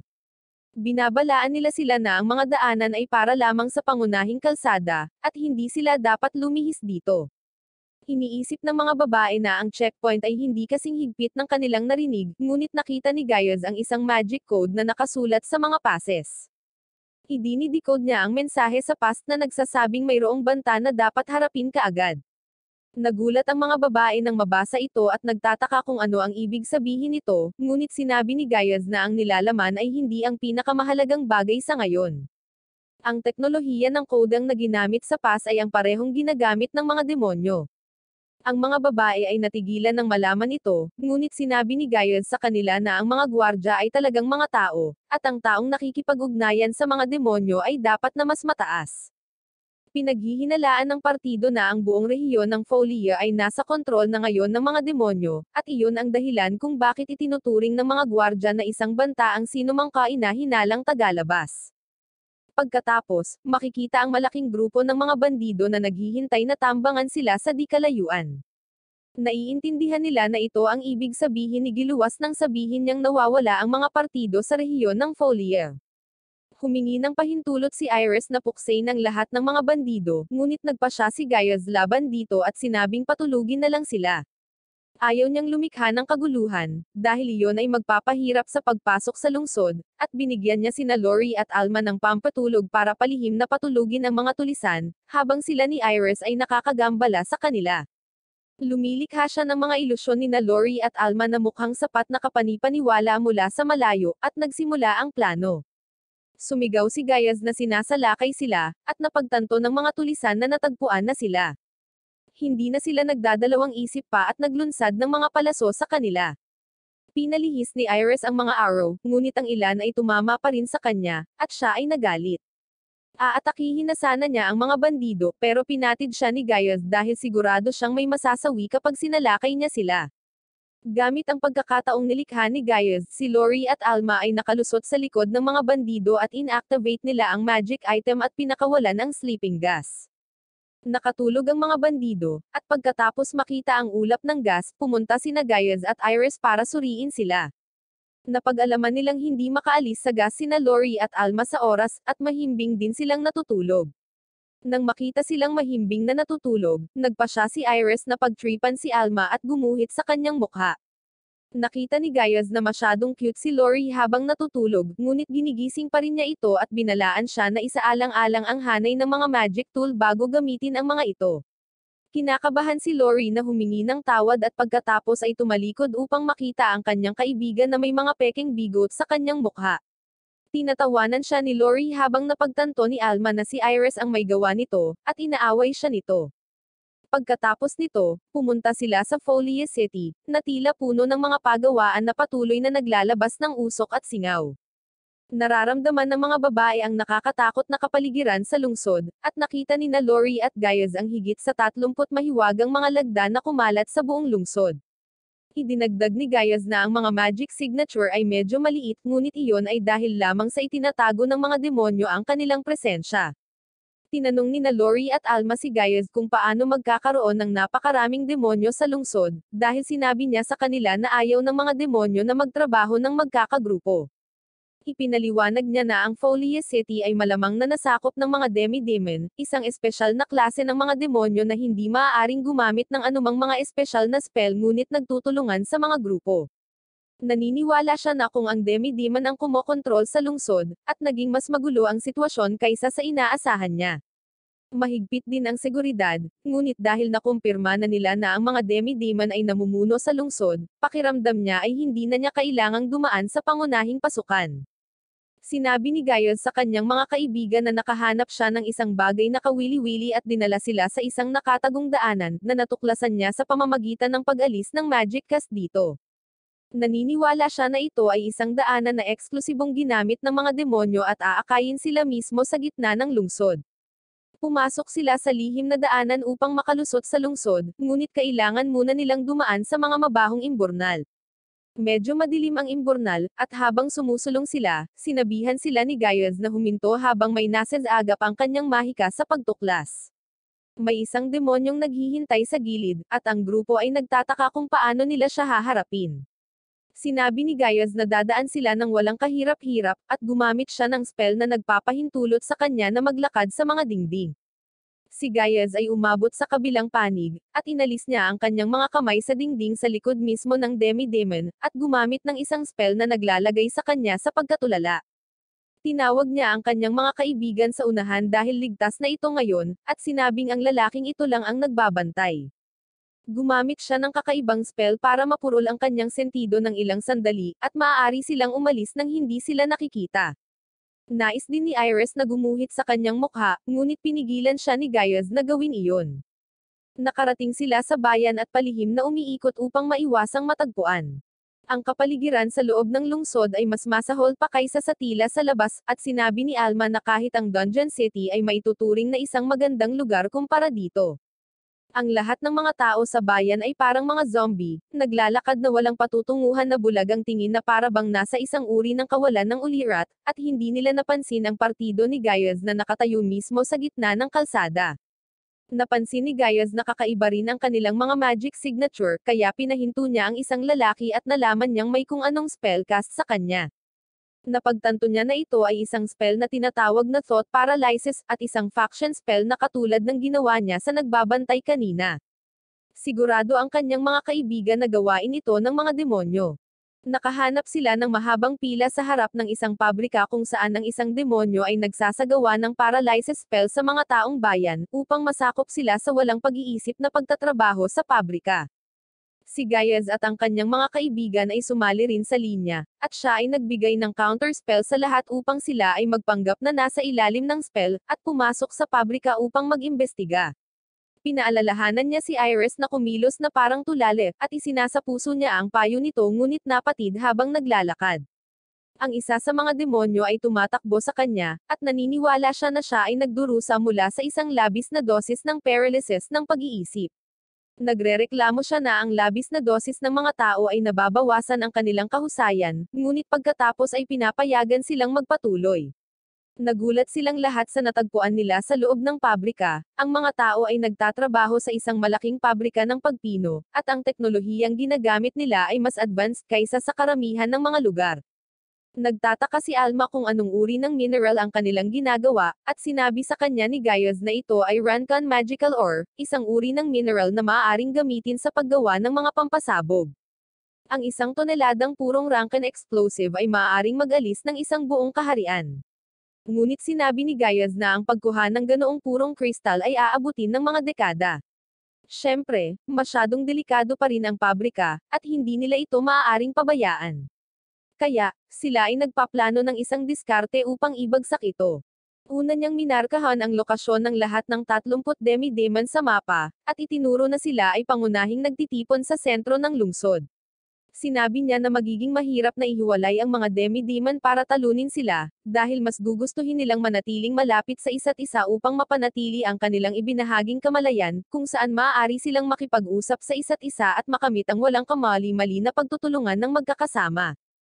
Sinabi ni na Alma at Lori na kung masawi ang isa sa mga demi-demon, maaalerto ang iba, at maaaring kailanganin nilang tapusin silang lahat ng sabay-sabay.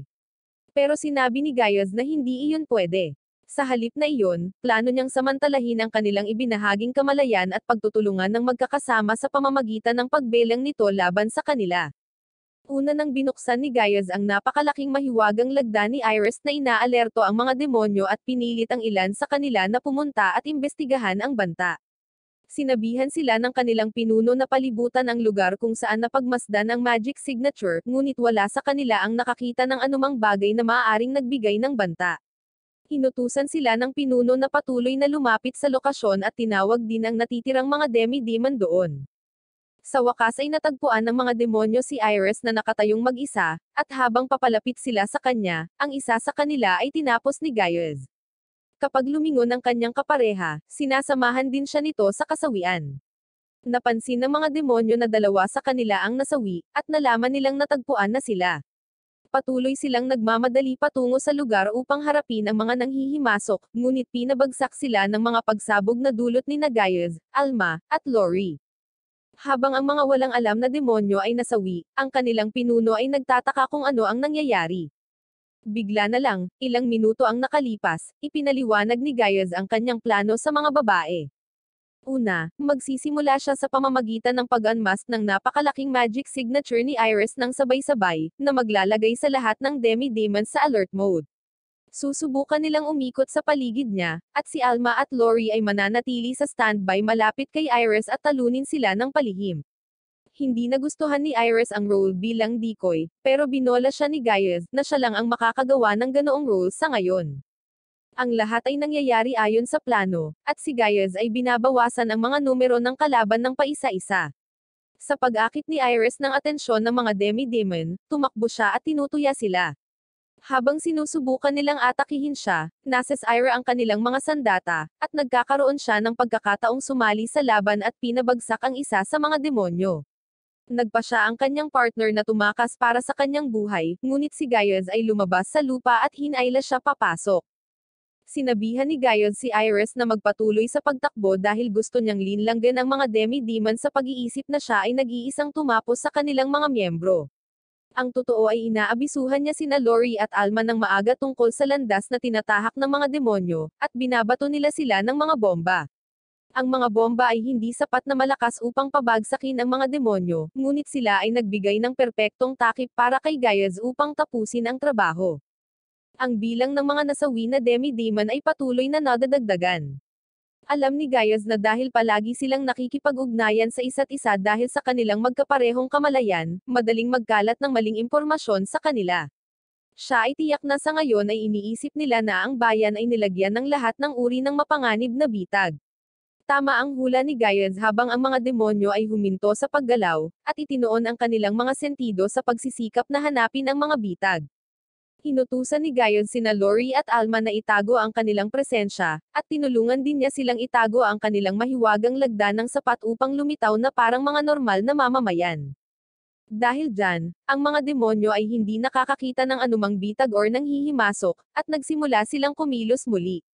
Sinasamantala ni Gaius at ng kanyang koponan ang pagkakataong ito at tinapos sila ng higit pa sa kanila. Sa wakas ay napagtanto ng pinuno ng mga demi-demon na hindi sila nahaharap sa anumang ordinaryong kaaway. Lumipat siya sa tanawin ng labanan, ngunit huli na, at matagumpay na nahuli ng koponan ni Gaius ang mahigit 20 demonyo sa ngayon. Naabot ng pinuno ng mga demonyo ang isang natalo na taga-manman, at napagtanto niya ang 2 mahiwagang lagda mula sa kanyang katawan. Higit pa rito, nalaman niyang natalo siya sa pamamagitan ng talem at hindi ng mga bomba. Ipinarating niya ang mensaheng ito sa iba, at sinabi sa kanila na ang kanilang mga kaaway ay nagtatago at nangangaso sa kanila. Binago ng mga demonyo ang kanilang diskarte, at napansin ni Gaius ang pagbabago sa pattern ng kanilang paggalaw.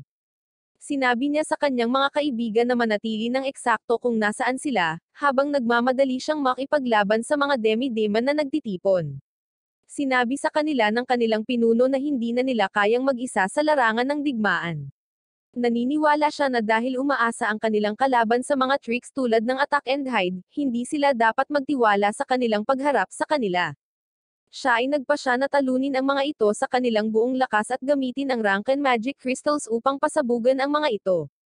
Ang mga scout demon ay hindi sigurado sa ideyang ito, ngunit ang kanilang pinuno ay desperado na talunin ang mga nanghihimasok, kahit na nangangahulugan ito na pasabugan ang kalahati ng lungsod para dito. Sinasabi niya na ang mga tao ay disposable, at maaari nilang makuha ang marami sa kanila hanggat gusto nila mamaya. Ang isa sa mga demonyo ay nagboluntaryong magdala ng mga paputok na ores, ngunit may humamped sa kanya mula sa likuran. Nakangiti ang pinuno ng demonyo, iniisip na ipinakita ng kaaway ang kanyang mukha. Gayunpaman, hindi si Gaius ang kanyang nakita kundi si Giluwas. Kinukutya niya ang desisyon ng lider ng demonyo na pasabugan ang lungsod at sinabing tama ang desisyon niyang pumunta sa Folier. Napansin din ni Gaius ang kanyang magic signature at napagtanto na sinimulan na ni Giluwas ang pakikipaglaban sa mga demonyo. Ang pinuno ng demi-demons ay bumunot ng kanyang mga espada at inatake siya, itinulak siya paatras. Desidido siyang maghayganti sa mga nasawi niyang kasama, ngunit sinabi ni Giluwas na wala silang mapapala. Pinalibutan siya ng mga demonyo mula sa lahat ng panig, at si Gaius ay naruroon upang harapin sila. Nagpasya siyang tulungan ang kanyang kaibigan at pinabagsak ang 2 sa mga demonyo mula sa likuran.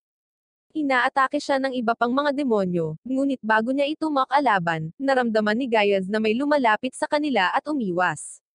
Isang sibat ang dumapo sa harap niya, at nalaman ni Gaius na narito si Iris.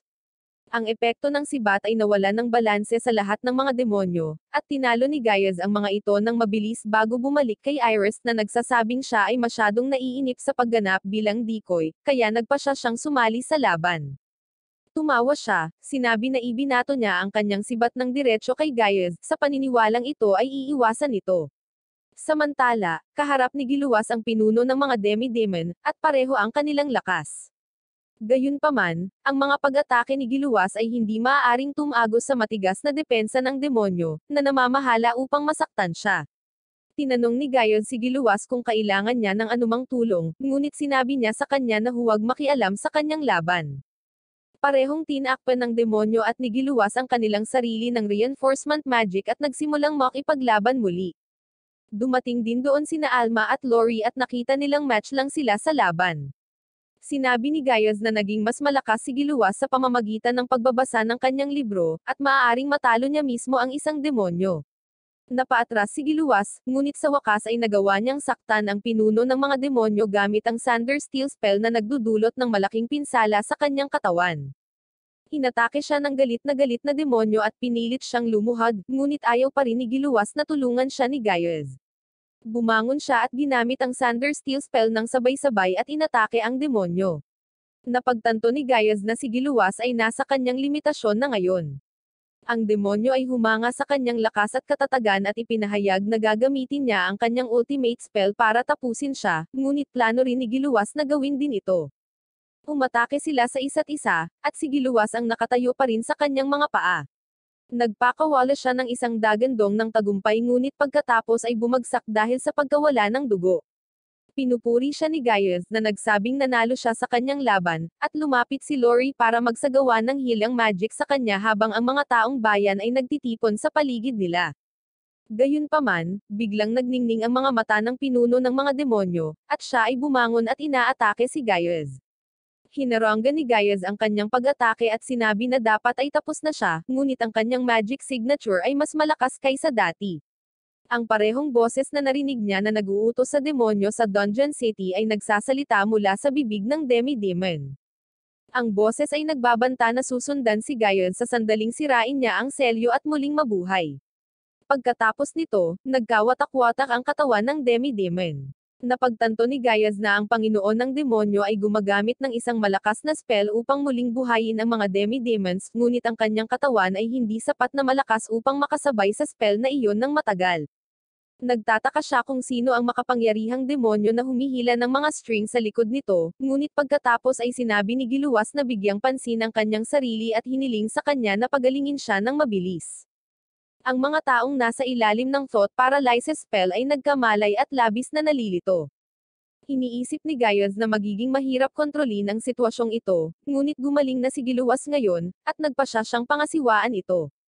Bilang isang mataas na ranggo na adventurer, ipinagpapalagay ni Giluwas ang pansamantalang kontrol sa emerhensya sa Folia hanggang sa bumalik ito sa normal. Humihingi siya ng sino mang may autoridad dito, at lumapit ang foreman ng pabrika. Itinalaga siya ni Giluwas bilang pansamantalang Panginoon ng Folia, at si Gaius at ang kanyang mga kaibigan ay nanginginig sa paraan ng paghawak ng mga bagay. Pagkatapos noon, maghihiwalay na ng landas ang partido kay Giluwas na inaabangan ni Gaius na makita kung gaano lalakas si Giluwas sa muli nilang pagkikita. Nagtakda sila para sa restricted zone at sa wakas ay nakarating sa lugar ng device. Ang mga babae ay namangha nang makita ang mga labi ng sinaunang magic super civilization, at nilabanan ni Gaius ang kanyang pagnanais na ipagmalaki na siya ang lumikha nito. Habang papalapit sila, muntik nang madulos ni Gaius na siya ang gumawa ng device at ng mga ruins na naglalaman ng mga ito libu-libong taon na ang nakalilipas. Ang aparato ay nasa ilalim ng parang pyramid na istruktura na mabubuksan lamang sa pamamagitan ng pag-enchant dito sa isang partikular na spell. Binuksan ito ni Gaius na nag-udyok sa pyramid na itaas at ipakita ang isang daanan sa ilalim ng lupa. Dapat silang pumasok, at sinabi ng mga babae na walang landas na tatahakin. Ngunit sinabi sa kanila ni Gaius na kailangan nilang tumalon sa ibaba. Nauna siyang tumalon, sinundan ng 3 babae, at sa loob ay nakita nila ang sinaunang kagamitan na napanatili pa rin sa malinis na kondisyon. Habang inihahanda ito ni Gaius para sa pag-activate, hiniling niya sa iba na tumingin sa paligid ng ruin para sa mahahalagang artifact. Ngunit siya ay nahihiya nang makita na natagpuan ni Lori ang lumang sandata na ginawa niya para lamang sa kasiyahan. Nakahanap si Alma ng napakabigat na sibat na isa sa mga nabigong prototype at mapanganib sa gumagamit. Nakahanap din si Iris ng isang malikhaing napreserbang pagkain mula pa noong sinaunang panahon, at iniisip niya kung ang preservation magic cast dito ay maaaring panatilihin itong nakakain kahit na pagkatapos ng libu-libong taon. Sa sandaling mabuksan ni Iris ang isang lata, na puno ng nakakatakot na baho ang silid, at nakuha niya ang kanyang sagot. Sa lalong madaling panahon, handa na ang device, at ginagamit ito ni Gaius upang suriin ang isang bahagi ng refinery sa Folia City, dahil maaari itong humantong sa kanila sa taong nagbigay ng advanced na teknolohiya sa pagpino sa mga demi-demon. Nagsisimulang manginig ang gusali habang gumagana ang device, at tiniyak ni Gaius sa kanyang mga kaibigan na ito ay normal. Malapit nang makumplito ang pagsusuri, at ang listahan ng lahat ng taong nakipag-ugnayan sa mekanikal na bahagi ay ipinapakita. Kinumpirma ni Gaius ang kanyang mga pagdududa na ang demonyo na siyang utak sa likod ng insidente sa Dungeon City ay nasa likod din ng Folia, at malamang na pinaplano niyang sirain ang sangkatauhan.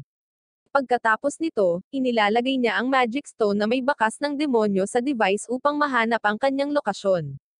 Pinapatakbo niya ang aparato ng buong lakas at nakahanap ito ng mga pahiwatig tungkol sa demonyo, ngunit ang mga screen ay nagiging pula, na nagpapahiwatig na ang selyo sa demonyo ay malapit ng matanggal. Iniisip ni na Alma at Lori na sapat na ang lakas ni Gaius para ibalik ang selyo, ngunit hindi siya sigurado. Ibinunyag niya na ang demonyo sa likod ng lahat ng ito ay si Zargos, isang demonyong napakalakas na kahit na ang mga salamangkero noong panahon niya ay hindi siya matalo-talo, at kinailangan siyang selyohan. Iniisip ni Gaius na kahit na gumamit sila ng immortality magic sa kanilang sarili at magsanay sa loob ng libu-libong taon, maaaring halos hindi nila matalo si Zargos, ngunit sa oras na iyon, ang sangkatauhan ay maaaring mawala na. Sinabi ni Iris na magiging mahusay kung matagpuan nila ang napakalakas na sandata na ito upang labanan ang demonyo, at si Gaius ay may napakatalino na ideya. Ginagawa niyang suriin sa device ang isa sa mga magic signature ng lumang armas upang matukoy ang lokasyon ng isa pang makapangyarihang espada na ginawa ni Gaius.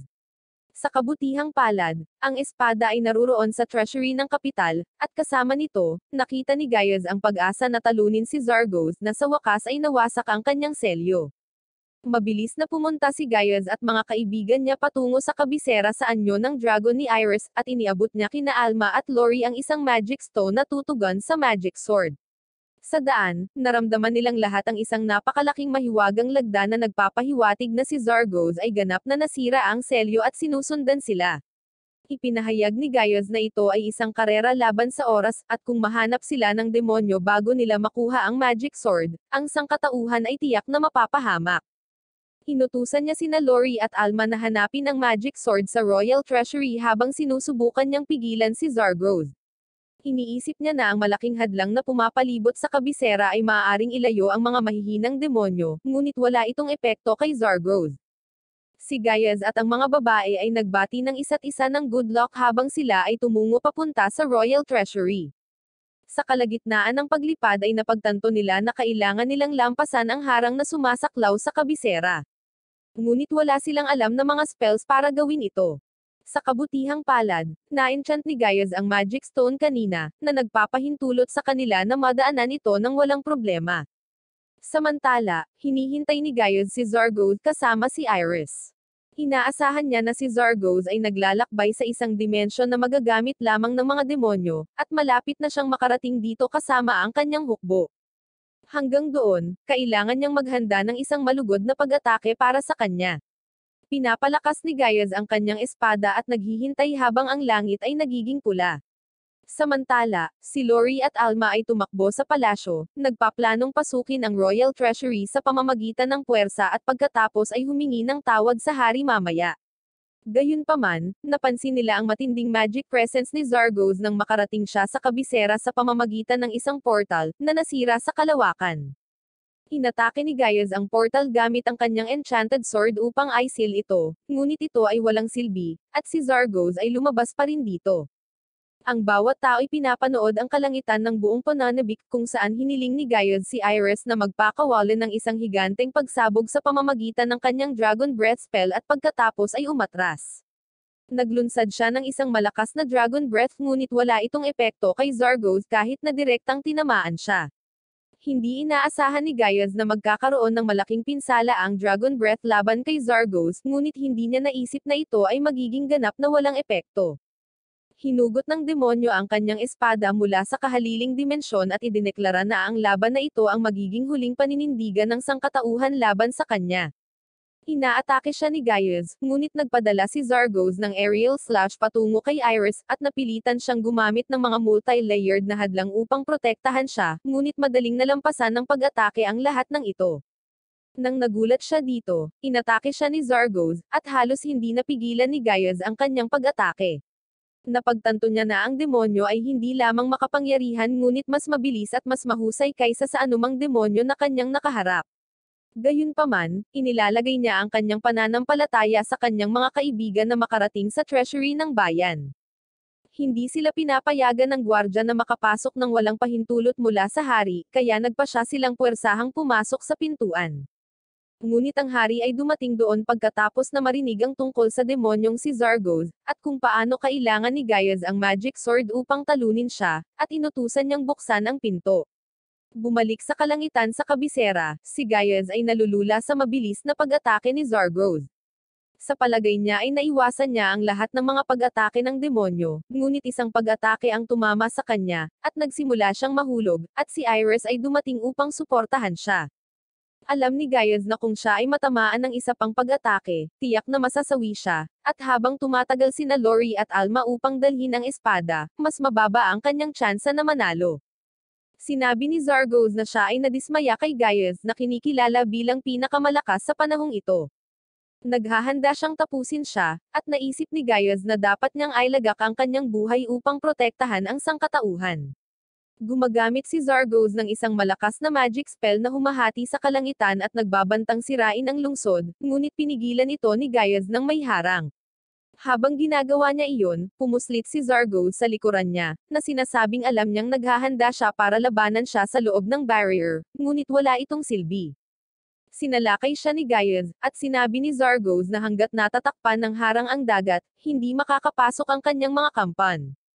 Gayunpaman, ibinunyag niya na ginamit niya ang kanyang kapangyarihan para buhayin ang mga demonyong tinapos nila sa daan pabalik sa kabisera, at napagtanto ni Gaius na hindi ligtas ang lungsod. Sa lungsod, natagpuan ni Lori at Alma ang magic sword na gusto ni Gaius, at nagmamadali silang dalhin ito sa kanya. Tumatakbo sila patungo kay Gaius para ibigay sa kanya ang espada, ngunit nakasalubong nila ang mas mahihina sa dalawang demonyong natalo nila kanina sa loob ng kabisera. Inaatake sila ng demonyo, ngunit ang kanilang mga kasanayan ay bumuti ng sari-sari mula nang umalis sila sa kabisera, at madali nilang pinabagsak ang demonyo. Gayunpaman, ang mas malakas na demonyo ay pumasok sa eksena pagkatapos nito at sinabi sa kanila na ibigay ang espada sa kanya. Binyantaan niya ang mga ito sa pamamagitan ng paglabas ng dalawang pangalawang kaklase sa academy, na iniingatan niya bilang mga hostage para i-blackmail ang mga babae. Ang mga babae ay sumuko at ibinababa ang kanilang mga armas. Samantala, pinapanatili ni Zargoz si Gaius sa kanyang mga hita sa pamamagitan ng pag-atake sa barrier, at kapag siya ay pumunta upang ipagtanggol ito, inilihis niya ang pag-atake kay Iris. Ipinagtanggol siya ni Gaius, ngunit pinayagan siya ni Zargoz na tamaan siya. Siya ay sinasalakay, at sinabi sa kanya ng demonyo na iwaksi ang mga mahihinang kasamahan at ipakita sa kanya ang kanyang tunay na lakas bilang pinakamalakas na tao.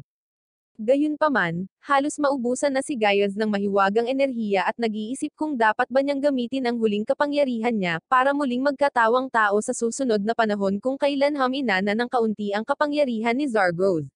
Mawawala ang kasalukuyang sibilisasyon, ngunit iyon ang magiging pinakamatalinong paraan upang harapin ang isang kaaway na tulad ni Zargoz. Gayunpaman, hindi niya maatim na iwanan ang kanyang mga kaibigan upang mapahamak kasama ng kasalukuyang sibilisasyon.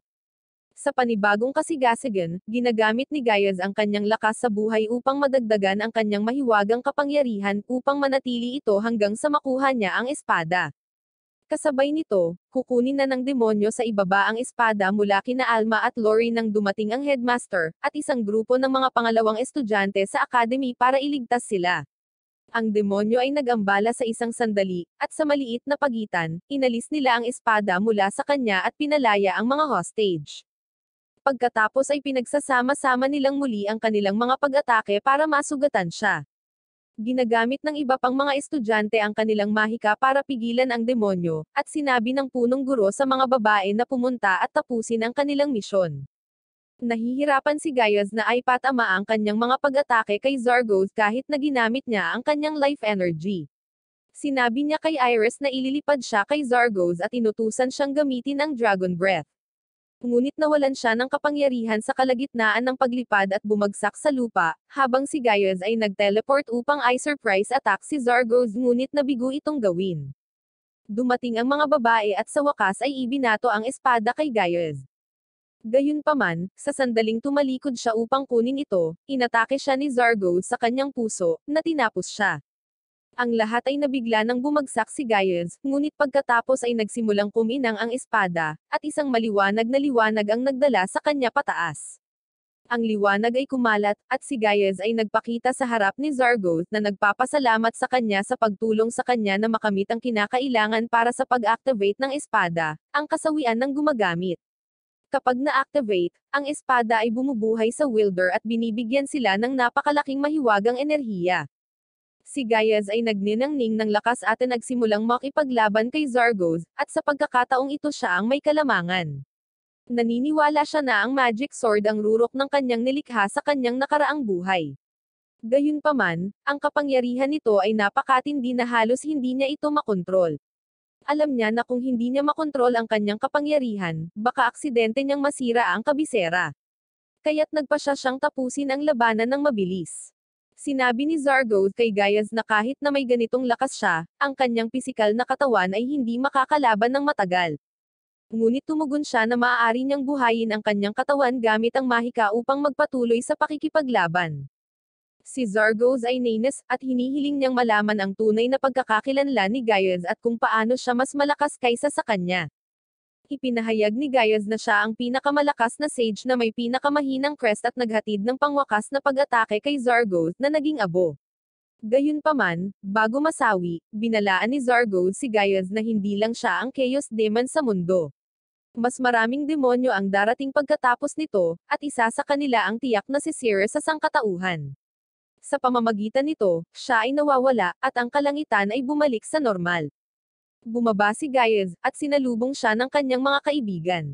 Tuwang-tuwa si Lori na makita siyang maayos, at tumalon siya sa kanya, at nagkaroon sila ng isang romantikong sandali bago bumukas ang kanyang sugat, at nagsimula siyang magdugo. Pinupunasan niya ang sarili habang bumangon, at pagkatapos ay nagpas siyang ilabas ang lahat ng mahika na nakaimbak sa loob ng magic sword. Dahil isang beses lang itong magagamit, iniugoy niya ang espada, ngunit ang natitirang enerhiya dito ay sapat na malakas para magpasabog ng butas sa kalapit na bundok. Sa wakas, natapos na ang krisis na magwawakas sa mundo, at bumalik ang kapayapaan sa mga tao sa buong mundo. Nang ganap na naubos ang kanyang mahiwagang enerhiya, bumalik si Gaius sa Second Academy bilang isang mag-aaral hanggang sa mapunan muli ang kanyang enerhiya. Habang naghahanda, narinig niya sina Lori at Alma na nag-uusap sa labas habang nagdedebate sila kung dapat ba nila siyang istorbohin or hindi. Sumama rin sa kanila si Iris, at bago niya masira ang kanyang pinto, binuksan niya ito, at ang mga babae ay nahulog sa sahig. Pagkatapos nito, pinuri sila ng hari sa pagliligtas sa lahat ng sangkatauhan, at bukas palad silang ginagantimpalaan ng lahat ng gusto nila para sa kanilang mga mahimalang ginawa. Pinayagan niya si Gaius at ang kanyang mga kaibigan na bisitahin muli ang Royal Treasury para mapili nila ang anumang gusto nila. Gayunpaman, ang tanging kapaki-pakinabang na bagay na nakita ni Gaius doon ay isang adamantite arrow na ginawa niya sa kanyang nakaraang buhay. Naalala niya na gumawa siya ng makapangyarihang bow para sumabay dito at plano niyang ibigay ito kay Alma. Ngunit nalaman na ito ay kinakalawang ng husto, at nagpa siya ang palasyo na ibenta ito bilang murang scrap. Pumunta sila sa scrap shop na umaasang nandoon pa rin ito, ngunit natunaw na ng shop ang bow sa isang pilang metal dahil hindi nila matukoy kung ano iyon. Nabigo si Gaius na hindi alam ng kanilang sibilisasyon ang halaga ng adamantite, ngunit nagpa siya siyang bilhin ang lahat ng mga blok ng metal na umaasang makuha ang purong adamantite mula sa mga ito. Pagkatapos nito, nakita niya si Iris na nakatingin sa isang amethyst crystal, at nagpa siya siyang bilhin ito. Napansin iyon ni Lori at gusto niyang may bilhin din si Gaius para sa kanya. Hindi niya ito masabi, ngunit si Alma ang nagsalita para sa kanya, at namumula si Gaius habang nakatingin kay Lori. Kasunod ng kanyang payo, bumili siya ng magic crystal na nagpaplanong gumawa ng isang bagay mula dito para kay Lori. Maya-maya ay tinawag niya ito upang makipagkita sa kanya sa gabi at namumula habang inihahatid ang kanyang regalo sa kanya. Hiniling sa kanya ni Gaius na ipikit ang kanyang mga mata saglit, at sa tingin niya ay hahalikan siya nito, ngunit inilagay lamang niya ang isang necklace na nilikha niya sa kanyang leeg. Tuwang-tuwa si Lori sa pagtanggap ng regalo. Pagkatapos nito, umalis si Gaius para sa kanyang susunod na pakikipagsapalaran kasama ang kanyang partido. Narinig niya ang tungkol sa mga demonyo na kumokontrol sa kanyang kalapit na imperyo, at nasa kanya na ang pagpipigil muli sa kanilang mga plano. Naalala ni Gaius ang sinabi sa kanya ni Zargoth tungkol sa mas maraming demonyo ang darating sa mundo, at plano niyang gugulin ang kanyang oras sa pag-level up ng kanyang crest ng close combat sa kanyang mga kamanghamanghang kaibigan. Sigurado siyang magpapatuloy sila sa maraming pakikipagsapalaran at talunin ang lahat ng demonyong nagbabanta sa mga tao, at habang ginagawa nila iyon, siya ang magiging pinakamalakas na sage sa panahong ito.